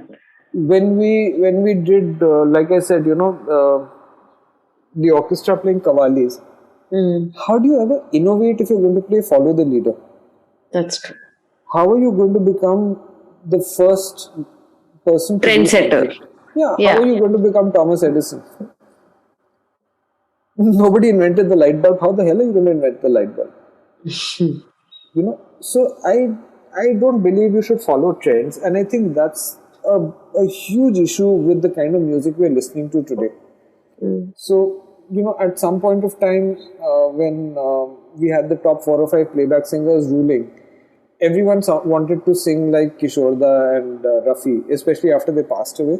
They all wanted to be clones. Some worked. I mean, you had a Kumar Sanu who came through, you had a Sonu who came through.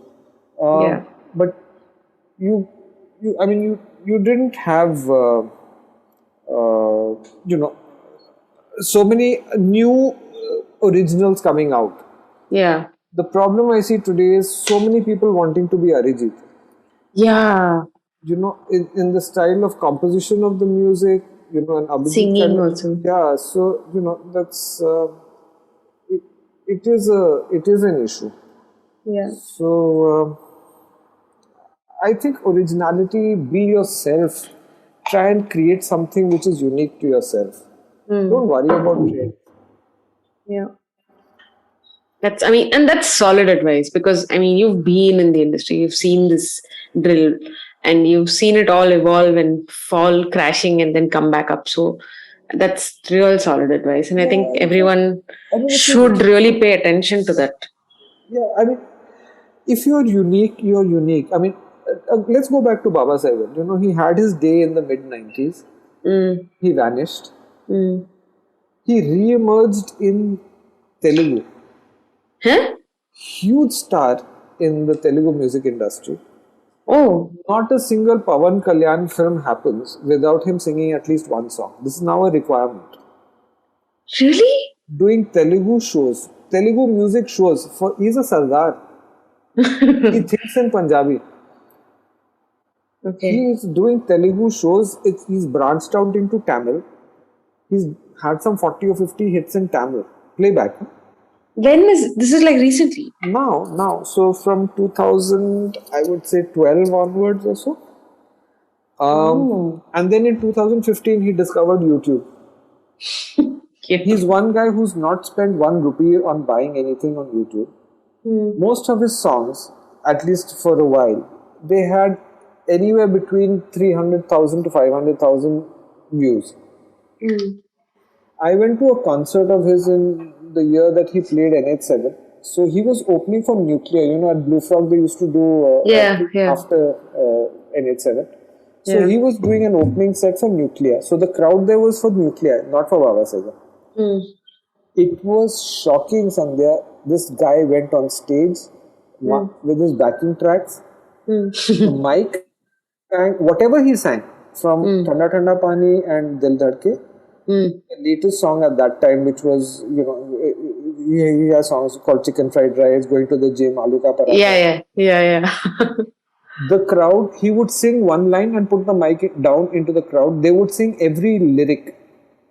I was absolutely flabbergasted. So we went outside for a smoke and all that, and all these kids were. He's very good with fans. So he spends a lot of time talking to them and all. I would grab them as soon as he finished with them, and I was like, "How? You're neither here nor there. I mean, you weren't born when he did his Pani." No, but my folks used to listen to it, so that's how I hooked onto him. Okay, and now how do you know the gym and chicken fried rice? Oh, sir, we are on YouTube. He's so unique and all that. We follow him on Twitter. Why do you follow him on Twitter? He puts a smile on our face in the morning. Yeah.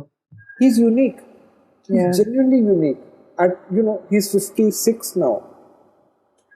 He's got a following which I can't believe. Yeah, because it's crazy, right? Like how, like you said, he vanished and how that comeback, and it's just about that staying original, exactly, true to his style. That's the point. Yeah. But it's been, we could actually talk for 2 more hours, Atul, honestly. But thank you so much, because this means so much to me. It means so much to the people who have reached out to me asking for more information on publishing. And if there's anyone who would like to reach out to you to maybe happy to do it. Also, if you need any other info and you think we've left out something, just happy to jump on a call again whenever you. Sounds good. Absolutely. Thank you so much, Atul, and have a great Sunday and enjoy your Saturday evening. Thank you so much for tuning in. I hope you enjoyed this episode as much as I did. And if you have any questions for Atul, either on music publishing or anything that we discussed, feel free to write into him. His email ID is in the description below. Happy New Year and stay safe. I'll see you for the next episode.